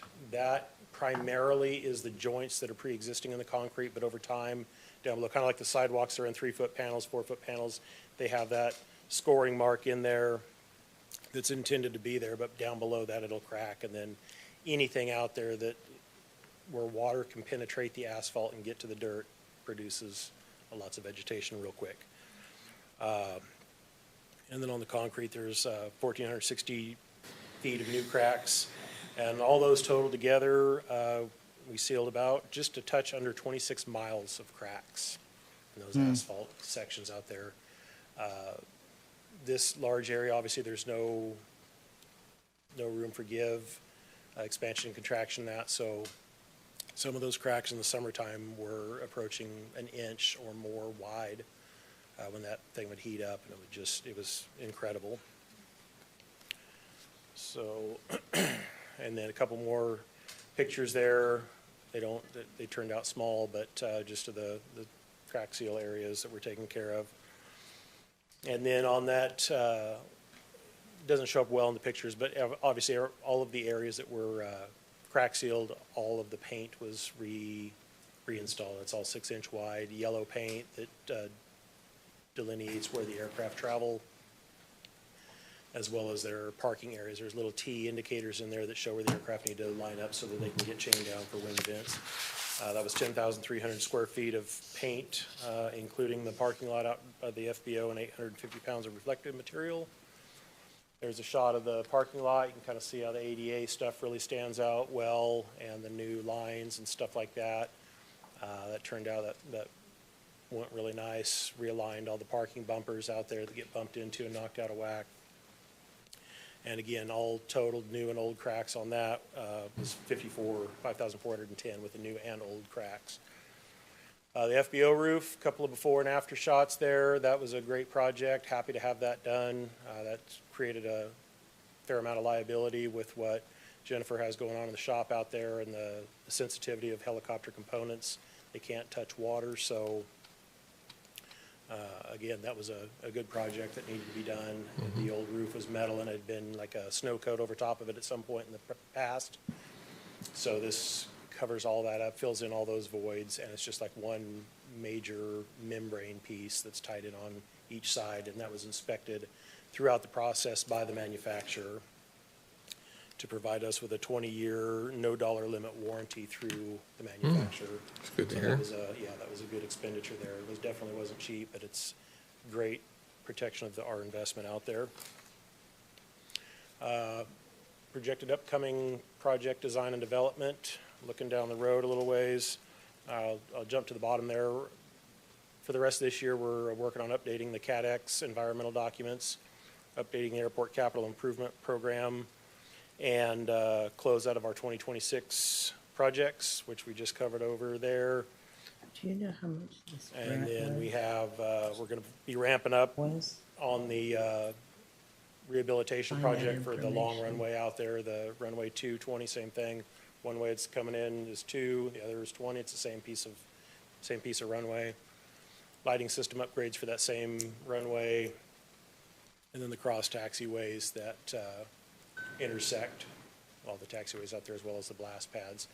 Be applying for grant funding for that in 2026 for 2020, or I'm sorry, in 2027. So that's a lengthy process. You guys have seen those come through before. Have to do a pre-application, they respond, and then ultimately we'll put in our official application and get those dollars for those projects. In addition to that, this year I'm going to be coordinating with City Public Works manager and crews to crack seal the Mosquito and Vector Control District taxiway that they use for their aircraft. Run into the same situation out there, and it's a good Band-Aid to keep that patched up. We're going to ask farther down the road for some funding from FAA. I anticipate that they're going to call that a sole use piece of asphalt, and they may have some pushback on that. So in the meantime, to kind of, for lack of a better term, put a Band-Aid on it, we're going to do that through the city. On the airport capital improvement plan, as projected now for the next 5, in 2027, we'll be looking at that runway 220 lighting system and asphalt rehab. 2028 is the design of the taxiway S realignment, which is the taxiway that goes to the golf course. Currently, that is designed to come into the side of an active runway. I've brought this up before, and that's not good. We had some talks with the FAA. Their initial comments were that they didn't want to fund that because it's, again, a sole use. So we're in the process of convincing them that that's not just a sole use. It is just the golf course, but numerous aircraft use that. So that is a public taxiway. So I think it'll take some doing, but we'll get them convinced on that. 2029, the construction of the runway 220 and full lighting rehab. 2030, construction of the cross taxiways that service the 220 runway, and then the blast pads on each end of that same piece of asphalt on the ends of the runway, just for the run-ups and that. And then 2031, the design and construction of a major crack seal project for the 1331 runway that I had in the pictures earlier with the new paint. It's in pretty darn good shape right now. However, I do see cracks starting to develop, so I'm sure that 6 years from now, that'll be a good project. And again, the Mosquito and Vector taxiway and taxiway S apron, which is the golf course parking area. They call them parking aprons, but it's the parking area. So, and then potential for future use. There's a lot of talk in the aviation area of the electric vertical takeoff and landing, or eVTOL. Everything with FAA or aircraft is an acronym.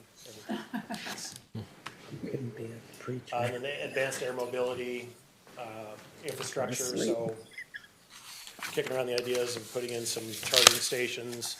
A lot of these aircraft, as they're advertised now, go about 200 miles an hour and have about 150-mile range.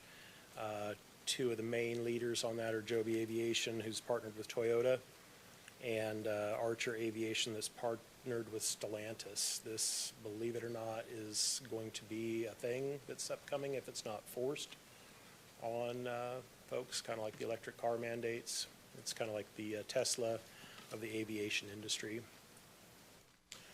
So one more thing really quick, I just wanted to cover off on the hangars out there. We do have 56 T hangars owned by the city, 7 ground lease hangars, and those all wrapped together brings us in about $200,000 in revenue annually.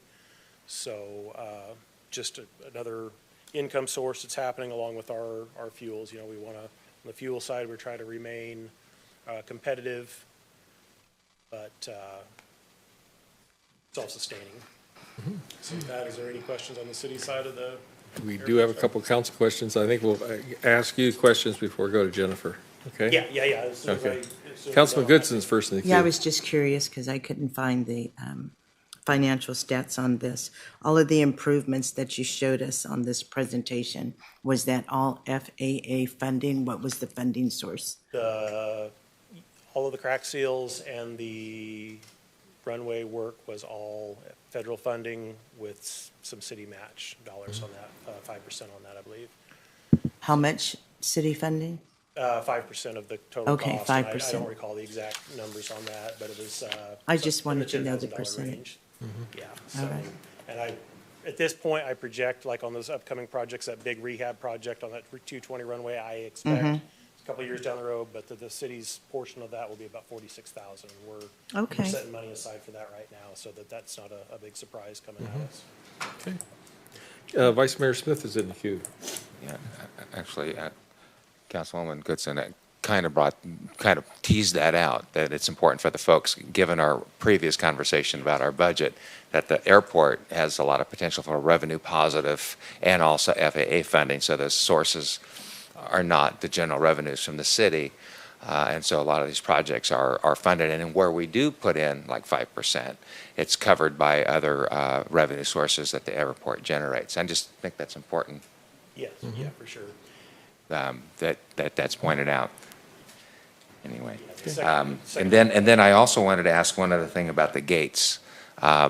Last year, the gates closed on my vehicle. I didn't send the bill to the city, but it did break it. It did break a part of my vehicle. And those gates they need some love.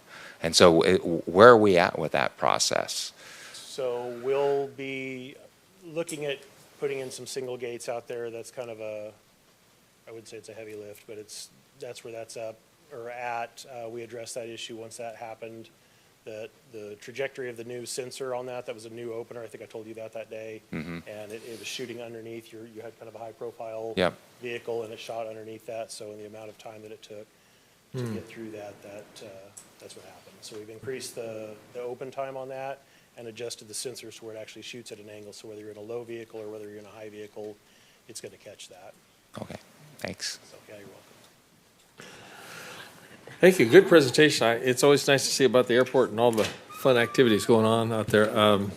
One question about the electric charging stations, and it's kind of a question for you and then also Patrick, because is it true that we've got the microgrid designation? Oh, Tim, okay.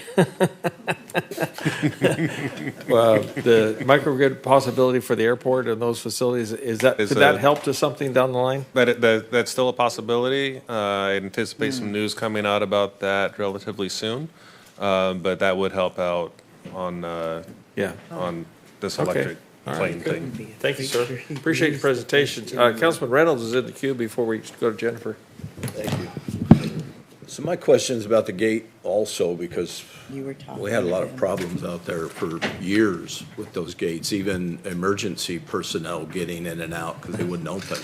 So you're saying that all of that's been fixed and it was simply a sensor that shot under his vehicle The sensor on that particular incident? that particular deal was that. So the mechanics of the gates haven't been addressed. Right. The gates open as wide as they will. We've talked about. But we couldn't get them to open at all sometimes with emergency personnel.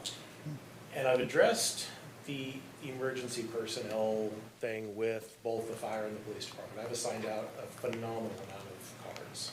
Those, you know, and I've had these conversations with the police personnel at the time prior to the chief here, and there's enough cards for there to be a card assigned to every single vehicle. So it's your best assessment that it's a card issue, not a mechanical issue? Those Okay. gates, you touch the thing, if there's electricity, that gate's open. Okay. That's just, and again, with it closing was the issue that happened with Vice Mayor Smith, but the gates, yeah. Okay, thank you. We've had some questions about keypads, you know, and the keypad's great until the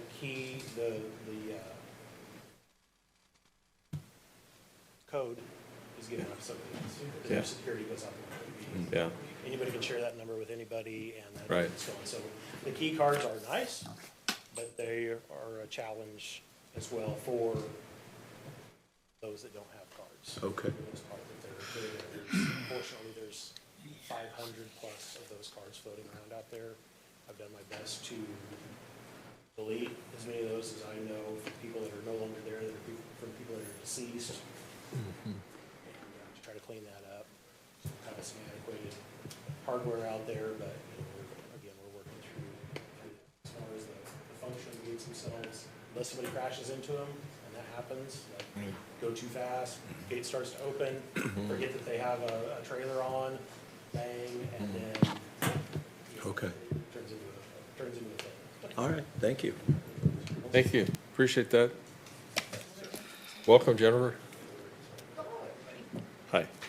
Okay, so I'll try to make this quick, but just so update everybody, here are the operating hours of the FPO. Obviously, the shop in the wintertime, I am there all the time because that's what I do in the winter. In the summertime, I do still fly for a living because anybody who owns a small business right now knows it is really hard and I can't quit my day job. So I do fly during the summer as a crop duster. And I do have on-call mechanics that can come out and fix anybody's airplanes if anything happens or there's any kind of thing, airplane won't start, has flat tires, stuff like that. We've done a few of those this last year.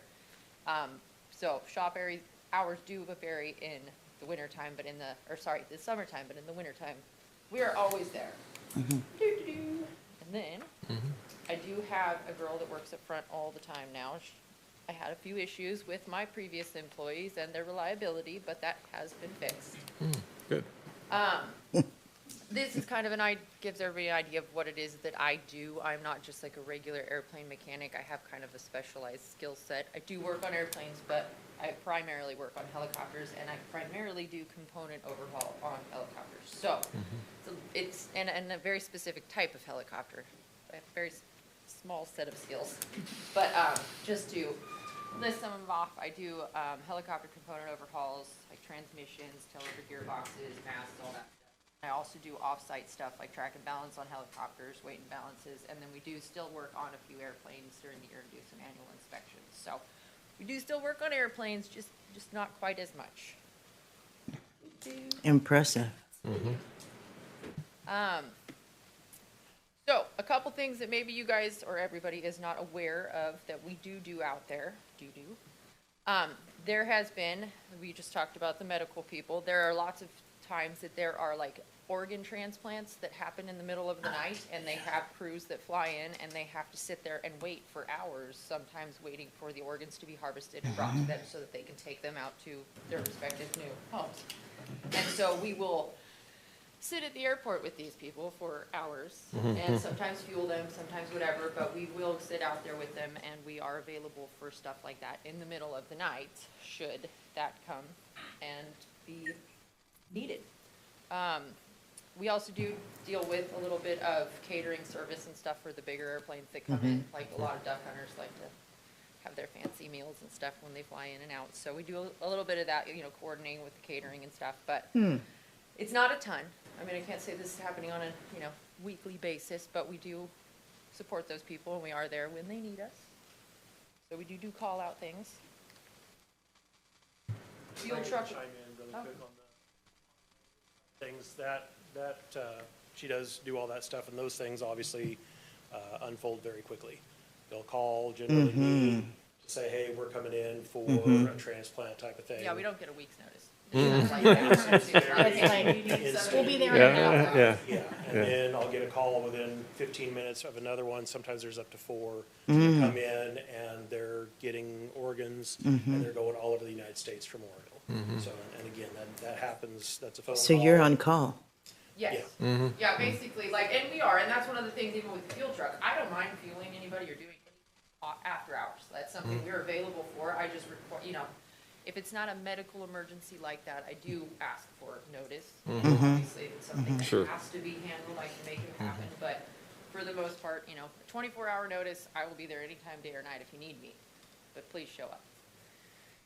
There's so many of them that call, they don't show up, so sometimes that gets a little frustrating. Mhm. But just some, not that any of this is gonna make any sense to anybody, but this kind of some of the stats of the things that we have done in the shop.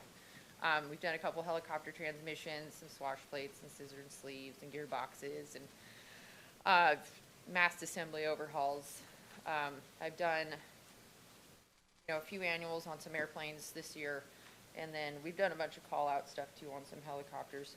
But again, I'm sure it doesn't make total sense to everybody, but we are busy.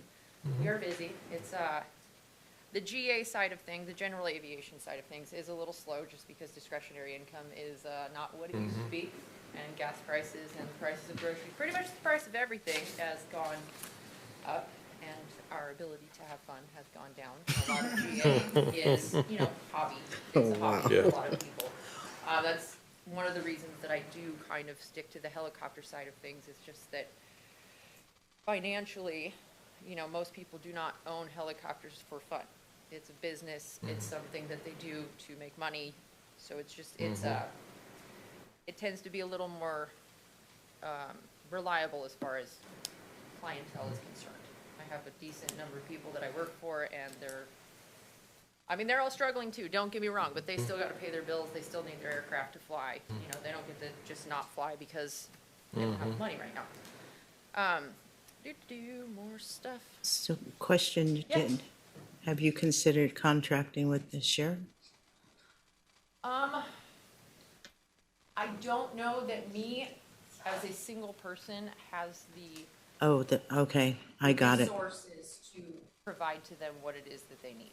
Like, I would love, when I did take over, or take the FBO, was like when I first started my business, so thank you guys for helping me do that. Mhm. But I am still in the building stages. I do have an employee now that works with me and helps me in the shop, and then also the one up front. So I do have people now. It's starting to, Okay, I'm getting that's a little good. busier. It's getting, That's good. you know, it's exciting.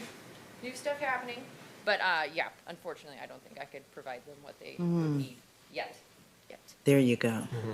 Let's see. Oh, did I do that too? Okay. Oh, yeah, this just kind of touched on some other stuff that we did. We did have a couple people with flat tires out there, and some dead batteries and things that needed to be done out on the airport that the on-call mechanics came and helped with. Just to touch on this one, the out-of-area flight school things. There are a couple aircraft that have came in and were broke down, like, you know, running rough. They had like an emergency landing and whatnot. Mm. And the first couple we helped fix. Mhm. And then they kept coming. And they kept breaking down. And the problem that we Mm. found is that they were always coming from the same flight school. Mhm. And this Yeah. started to concern me. Like, Mhm. because if I work on it, or one of my other mechanics work on it, and it leaves our facility and they crash on the way back, Mm. the first person they're gonna come look at is me. And the liability of something like that has been, it's just, if somebody crashes and dies and I'm the problem, or I'm one of the last people, the investigation, like, I don't just lose my license, like, I can go to jail. You know, it's kind of a Right. big deal. So I have turned down some maintenance stuff with said school, just because of concerns of their maintenance practices. Right. So I know they weren't really happy with me, so if anybody had heard about that, that's one of the reasons. The liability, it's just not worth it to me. Right. It Sure. seems like when the same place keeps sending airplanes, they keep breaking down something. Right. So, and then just some of the things that, to touch on this, like later on this year, we are talking with the Sutter Butte 99s to do another little fly-in pancake breakfast thing. Mm. We didn't have a huge turnout last time just because it was bad weather and, Mhm. you know, Windy. unfortunately Pee-wee's thing, same thing. It was blowing 30 miles an hour, you know, it's just, you can't Right. predict the weather, so. But we're hoping this year that, you know, things will go a little bit better and we'll have a little more turnout, but it's still great for them because all the money that we make from the pancake breakfast, we let them take and they have scholarships and stuff for women, nice. and aviation and whatnot, so. And then we have, my family owns a aerial firefighting company and we have one helicopter, but our base of operations is at the airport, so we do run that out there also. Fortunately, it's been a pretty quiet year so far. Yeah. Let me rephrase that. Fortunately, we haven't really gone anywhere and done anything. Yeah. It's not so good for the pocketbook, but it's great for everybody else, so. And then, yeah, I mean, Cody touched on just, you know, gas prices and everything, you know, it's slow out there. It sucks. Yeah. Yeah. You know, it's a small airport and there's not a ton of stuff at the Oroville Airport, so a lot of the times that people do come and stop to see us or be there is because we have lower fuel prices. Like, we're a nice place to stop on a cross-country flight. Like, we do have a nice FBO. People know that, so they'll come in and hang out. But we've seen less people this year than last year just because the price of everything is Right, high, and right. fuel is not helping. I know that it has been brought up, the signage and whatnot. I am looking into getting signs for the FBO now, especially because I know there's been lots of people that say that there's nobody in the FBO. Mhm. But I've been sitting in there at my desk and watched them come to the door, read the sign, and turn around and walk away. So I'll walk over and I'm like, can I help you? They're like, oh, I didn't know you were open. I'm like, we have to open the door. Just try. So we're actually like, I think a neon sign might be a little crude, Yeah. but something. it would that, work. Right. You Yeah, know, that'd would work. tell people that it Mhm. is Right. open. So that's something we're looking into also. Oh, I guess I already. Ready for questions? Yeah. they're all done. Councilman Reynolds is Councilman Reynolds is in the queue. Oh, Thank you. fantastic. I have a few questions. You talked about your ag season quite a bit. You put quite an emphasis on that. When is that? April through? It depends on the season. This year was about mid-May because of the rain. We started a little bit like end of April and then all that rain came through and we had a little lull. But yeah, basically May 1st through like September 1st is the heavy flying. So outside of those 4 months, we could expect you to be at the FBO for the hours you've Yeah. listed? Well, I have somebody that I've hired. Like, I have somebody there. And I wanted to address that Yeah. as well. So you have employees out there? Correct. Do you have payroll records and workman's comp and things? Yes, I do. And Because- I've actually, I've supplied all of that to the city Thank prior. you very much, because we have quite a liability out there, and Yeah. I really appreciate that. No, It's- Cody's it's asked me for just- that, and I think it wasn't long ago, we sent the work comp and all the other stuff out to. Yeah. But yeah, Thank it had been brought up before, so And do yes. you log your hours when you're there, like you were? Unfortunately, I don't because I own the company. I would for, just personal, because you indicated that you've been called out quite a few times. I would log that as well, so we have something to look at. Okay. Because a lot, or it happens all the time, that's not, really tangible records that we Yeah. can look at. But Okay. I appreciate that. Yeah, I no, I appreciate you being available. Now, the repairs that you talked about, we don't really have many helicopters out there, do we? No. So the ones that you work on and fix are for your own personal business? The repairs that you had talked about? You mean, You well, repaired the some FBO is transmissions technically my or? own personal business. Yeah, I aren't mean- you a helicopter mechanic? Yes. Yes. Yes. And that's your personal business out there? Because you had indicated that that's what you were, part of what you were doing for us out there was working on Yes, but I helicopters. own my own business. I Right. just pay to use the facility. Okay, so. I so- just, yeah, I have. So that a- really wasn't for us, it was for your business? No, pretty much Okay. everything that Okay, I I'm do, just- the FBO is my business. I just rent the facility from the city. I have a lease with them to rent the do? facility. So all of Okay. the stuff that I do is my own personal work. Great. Yeah, it's not Great. for the city, it's for. And I just have one more, I saw a video online that you made out at the airport with some kind of zombie video or something. It was one of my previous employees. Yes, she likes to make goofy videos. It's been taken down. The FBO Instagram is no longer on there, but yeah. Okay. She Thank just you. makes silly videos, but she doesn't work I for me noticed you anymore. were all in it, but. Yeah. Yeah, okay. All right, well, thank you. That's my question. Yeah. Vice Mayor Smith is in the queue. Yeah, thank you, Mr. Mayor. Yeah, in light of our previous conversation about looking for innovative ways for revenue generation, the airport is one of those city assets that does have potential for revenue generation. And so that being said, I want to start by saying that, acknowledging the work and by the staff and yourself and that what you're doing. The airport clearly has activity happening, right? There's things going on by your report.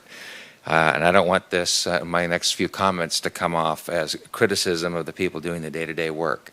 I think it's important to acknowledge the challenge and the perception and move to maybe some, and this is just a report. We're not here voting on anything. We're just receiving information. But I do want to ask for something to be agendized into the future in respect to my comments that I'm going to make here in just a moment. So that being said, there's a public concern that just in monitoring, like we all do, right? The comments that people make on different places, and so this is some of the things that people experience is that they feel it's locked, it's quiet, it's underused, not welcoming. Whether the perception tells the whole story or not, it's a matter. Because the airports are not only infrastructure, they are front doors into our community, right? I mean, this is like one of the welcoming mats that we as a city have for people as they're passing through, or medical needs, as you're pointing out.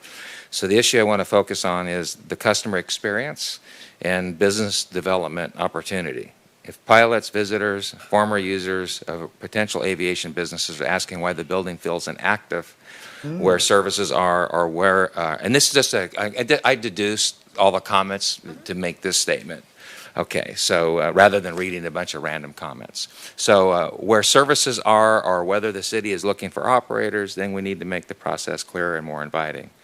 And so I appreciate you talking about like the signage. And so to the city, whether it's our community development director or Tim in Public Works, to perhaps and whether this could be something we put on the agenda to help greater support what you're doing so that the building does look kind of like not much is happening because there's a paper sign. There's ways to elevate and really put out the shingle and say, we're open for business, we're here to service you. And you might be in there and ready to go and you're busy.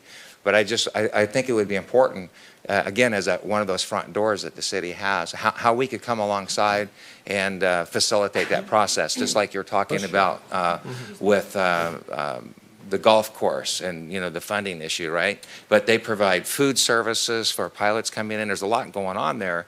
But, it's like the wayfinding sign. So when I land and I'm coming down and now it's just kind of a vacant field, what's going on? The building looks kind of desolate. And so there may be some very inexpensive things, and we do have different funding sources that can be done to help elevate what you do and elevate and bring the level up or the perceived raise the bar a bit out there so that we don't get those, we're not incurring those negative comments in the pilot community. And so, and I'm not sure what the process, I'm kind of looking at our, some of the staff, but maybe we could agendize that and then how we can help facilitate that, because that's a revenue generator. I think there's just room for improvement. And so I'm just suggesting that we step it up and then how we can assist you and facilitate that. And again, I just applaud you for the signage. I think that's certainly an important step. Yeah. Yeah, we do have there is a sign, a banner out there on the fence that indicates the golf course and how to access it by airplane. And I know I've taken some people over there that they land a jet. They're not going to taxi their jet over there. So it's like, hey, I'll give you a ride over, let me know. And so you provide those things, when requested, or again, sometimes people come in, the itinerant flights, net jets, flex jets, that type of thing. Hey, we're coming in, we're going to be there for X amount of time. We help them get taxi service, transportation, hotels, rental car services, a little tough, the Chico, but put these services together for them. And then, where would you recommend that we eat? And, the golf course is always the first thing out. Right over here, and we have these And I think that's great, and that's a great message, and I appreciate that all that's going on, but the casual observer, aren't necessarily aware of that. It's all about marketing our services and then, being able to present that we're good front-facing. And I just think we could enhance that. Maybe, again, we could put that on agenda or talk to other staff and get that maybe into a future date as to how this body here can help support and facilitate that and raise the bar a bit. And all of us can do better. And so this is, like I said, I think it's a potential revenue generator. And I just want to find a pathway then to, address some of that public chatter out there in the aviation world. And so, however we can support that, that's what I'm kind of just suggesting here. So again, it's not necessarily criticism. It's just how can we better support you. Okay. Thank you. Thank you all. Any other questions or comments? Do you have any cards on this item? Well, thank you very much. Very informative. We appreciate it. Very much. Yeah. Okay, are we up to item 8? Is that correct? Yes. Item 8. How's everybody doing? Do you want to take a 5-minute break, or do we want to move forward? Keep moving. I'm good. Keep moving, all right. Go for it, Wes. Soldier. All right, I will be very quick because I believe most of the information is in the staff report. So moved. We approved. Yeah. Open to motions and questions. Are we on the opportunity zone? Yes. Yeah, we're on the Let me opportunity give you a 30-second Yeah. overview here. Okay, and then I do have a question. In front of you, the 1.0s on the 3 census tracts there are our current federal opportunity zone incentive, which was given to us in 2017. That zone will sunset on December 31st, 2028. What it provides, it's an incentive to investors to get a break on their capital gains taxes. It's a credit on capital gains. Gotcha. In 2025, the big, beautiful bill, federal government, big, beautiful bill, made opportunity zones permanent and improved the incentive for investors. So if you keep an investment for 5 years, you get a 30% reduction in your capital gains tax. If you keep it for 10 years, you get all of the capital gains tax eliminated. So this is an advantage. It's an economic development tool that we're intending to utilize. We have not known how much opportunity zone investment there has been here. We've tried to find out, but there's been no requirement to keep records or anything at all. This new opportunity zone law requires investors to report to the states. So what we have to do is we have to apply to the governor to recommend. We're going to be recommending these 6 census tracts that are in the shaded areas, and as you can see, they're both in the city and the county jurisdictions. So the county is going to support these applications. The little dots are where we anticipate investment to occur. We have the old copper site where we have the solar and the potential biomass. We have a potential annexation area. We have investment out at the airport, and of course, any investment in the downtown or in other parts of our industrial park. So we'll apply for these 6 zones. The governor has the authority to submit to the federal government 25% of the eligible census tracts, and an eligible census tract is 70% or less of the state's median household income. There's a couple of other criteria as well. So 1,600 census tracts the governor will be able to forward to the federal government for official designation, and we're going to apply for 6 of them. Hopefully we'll at least get the zone that we have now, and hopefully maybe the other 3 zones as well, or the other 3 census tracts. So we'll find out on the 1st of 2027 whether these are successful or not. we're asking your permission to apply and to make these recommendations and move forward. Thank you, sir. Well, Councilman Goodson has a quick question. What's that question? Actually, I have 5. 5? Go right ahead. So,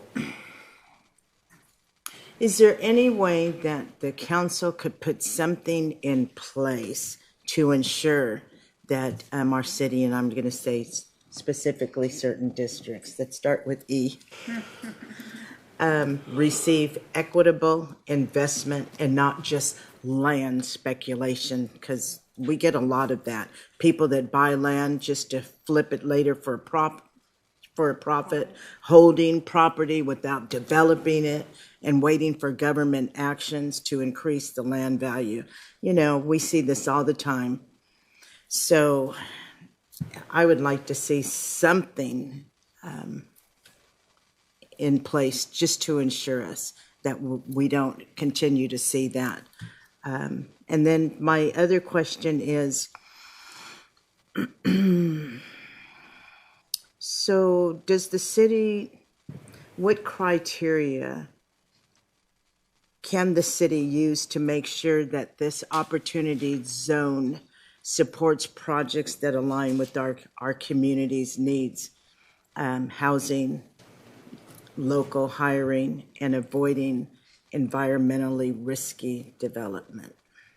Well, that's a good question. That's actually the criteria that we can get points for these census tracts once we apply for them. There's 4 criteria. One is Jobs First compliance with the state's Jobs First program. And I believe we're pretty strong in that regard because the Jobs First targets are biomass, hydrogen, e-fuels to increase employment in these areas, solar, value-added timber, ecotourism, agritourism, and connected trails. So Oroville is pretty strong in a lot of these categories. So those are what we would call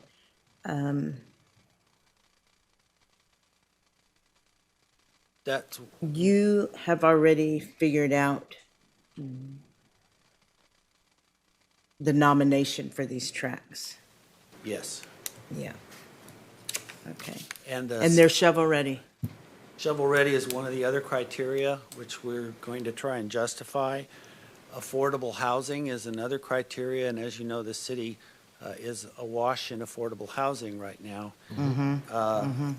Most of the investment in the opportunity zones has been for multifamily housing. So we'll be trying to encourage multifamily housing and subdivision development with these opportunity zone credits. And then the last criteria is public investment that is either demonstrated or planned.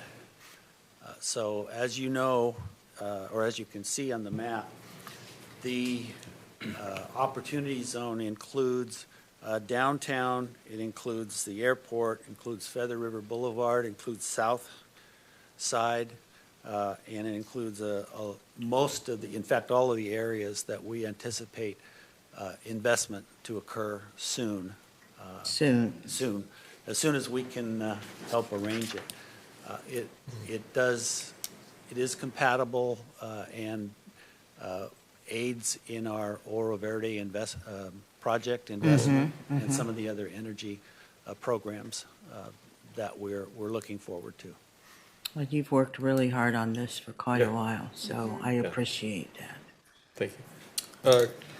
Kind of forgot my question.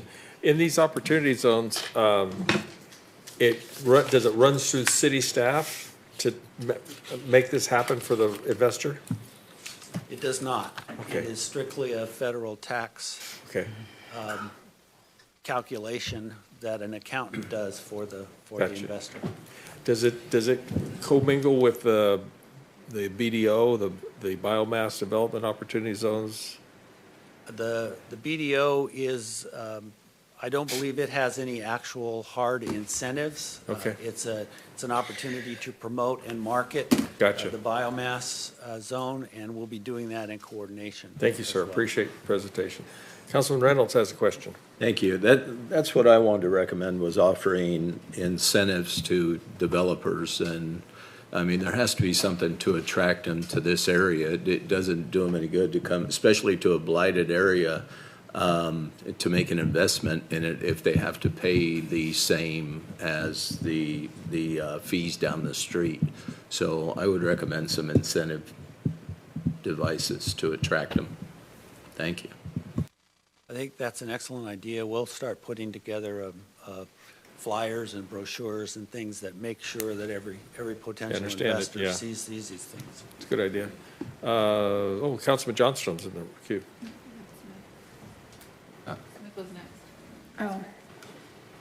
Oh, Smith? Yeah. I'm sorry, go ahead. No worries. Just a brief question. Reviewing this map, I see that you got a big part of Thermalito kind of carved out.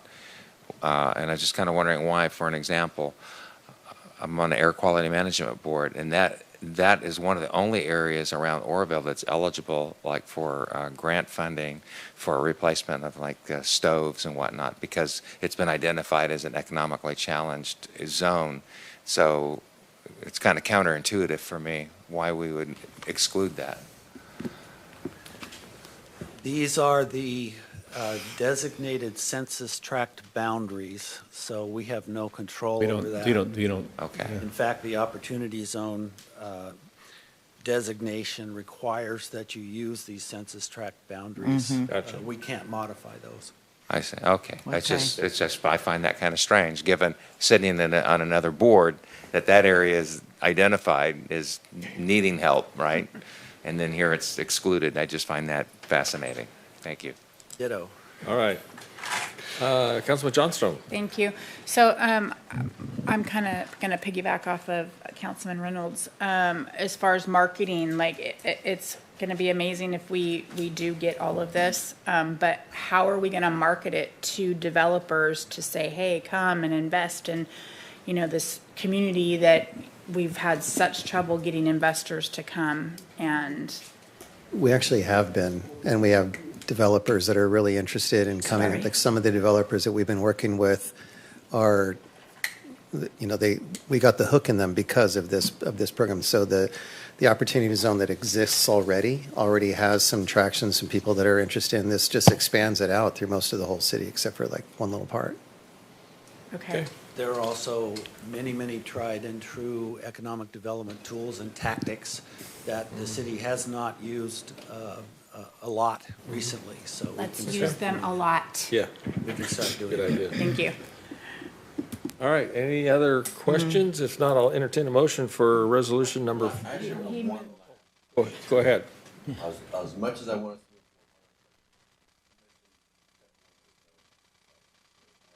to. Is there a reason why some of that isn't?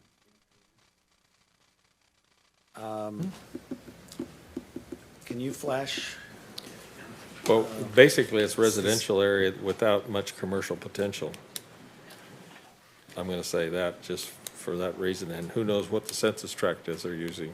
The parts that are not shaded have a median household income above 70% of the state's average. There you go.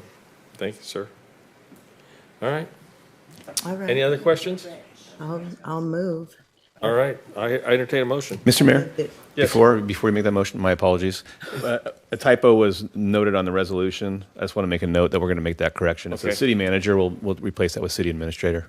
Okay. Good My apologies. All right. Approve. I move Okay. that we approve an application recommending census tracts 28, 30 to 1, 30 to 2, 32, 37, and 25 for designation, and the adoption of resolution number 9468. Call the roll, please. Thank you, Wes. Motion passes unanimously. All right. Next item is number 9, contract with the United Building Contractors Incorporated for the Pioneer Museum roof and HVAC repair projects. Tim? This one's me. Good evening, Mayor, Vice Mayor, council members. So this effort has been a long time in the works. Previous Public Works Director started the ball rolling on this last June 2025. Got some bids from Kupka contractors to replace the roof of the Pioneer Museum and replace the HVAC unit that is way past its end of life. It languished for a while. Found out in March of this year that there's actually a funding source for it, the Betty Doyle Davis Trust. So reinvigorated it, went back out to the contractors that had bid, and they updated their bids, and UBC is the apparent low bidder at $110,135. This is going to be paid for by the city and repaid or reimbursed by the Betty Doyle Davis Trust. And this is the intended use of that trust here or the SPCA's. Those are the two locations. Okay. Any questions? I have a quick comment that with that all being said, once this is completed, I'd like to have a resolution of recognition to the Betty Trust be presented to council for the exceptional donation. Councilman Goodson. Are you ready for the motion? Oh, go ahead. Oh, gosh. I move that we award the project contract to UBC Incorporated. I'll second. Call roll. Motion passes unanimously. Number 10, approval of the final 2026 speed zone engineering and traffic survey. This one is also me. Yeah. Good evening again. This is a follow-up to the draft report that was presented to council on June 2nd by Wood Rogers. The sole question asked was segment 38, which is Orange Avenue between Montgomery Street and Long Bar Road, to see if we could reduce that from the recommended 40 down to a 35. I went back to the engineer. It is within the parameters of state law to reduce it down to 35. Now we have a smoother transition from 45 to 35 to 25. Nice. Okay. So there was no speed trap. Definition of a speed trap in the California state law is issuing a ticket by transiting a known distance with somebody measuring it on a stopwatch or equivalent, or putting in a speed limit that is not substantiated by an engineer and traffic survey, which these are all now valid. So going forward, once approved, we'll make the speed changes on the 5 segments, now the 6th segment.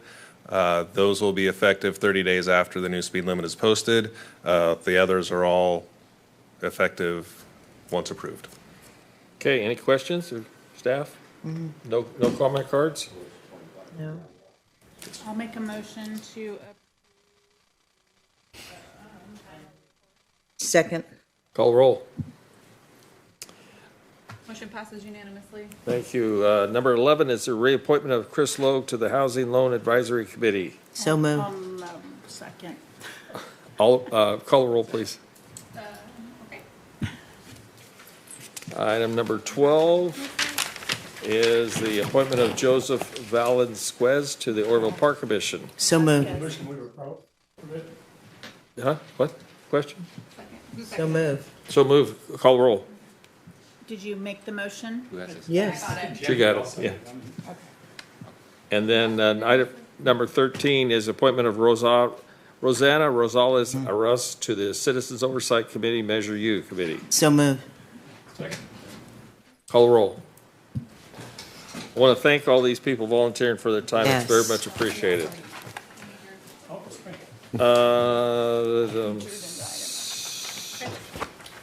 We down to the second public hearing on agenda items. Anybody? Any cards? There's nobody here. Oh, well, I got to make the thing on those. Future agenda items, anybody? None? None? Going once, twice. I'm going to add two items that I have to bring from SCORE. Is the Ruddy Creek Pump Station is very much on schedule, should be completed soon. And the other notice is Wednesday, July 22nd, between 11 and 2 at the Southside Community, Southside Center will be PG&E to help people understand their bills and maybe get their bills adjusted. Right. So please put that on your schedule. Southside Community Yes, Center and yes. PG&E are partnering for that. With all that being said, correspondence received.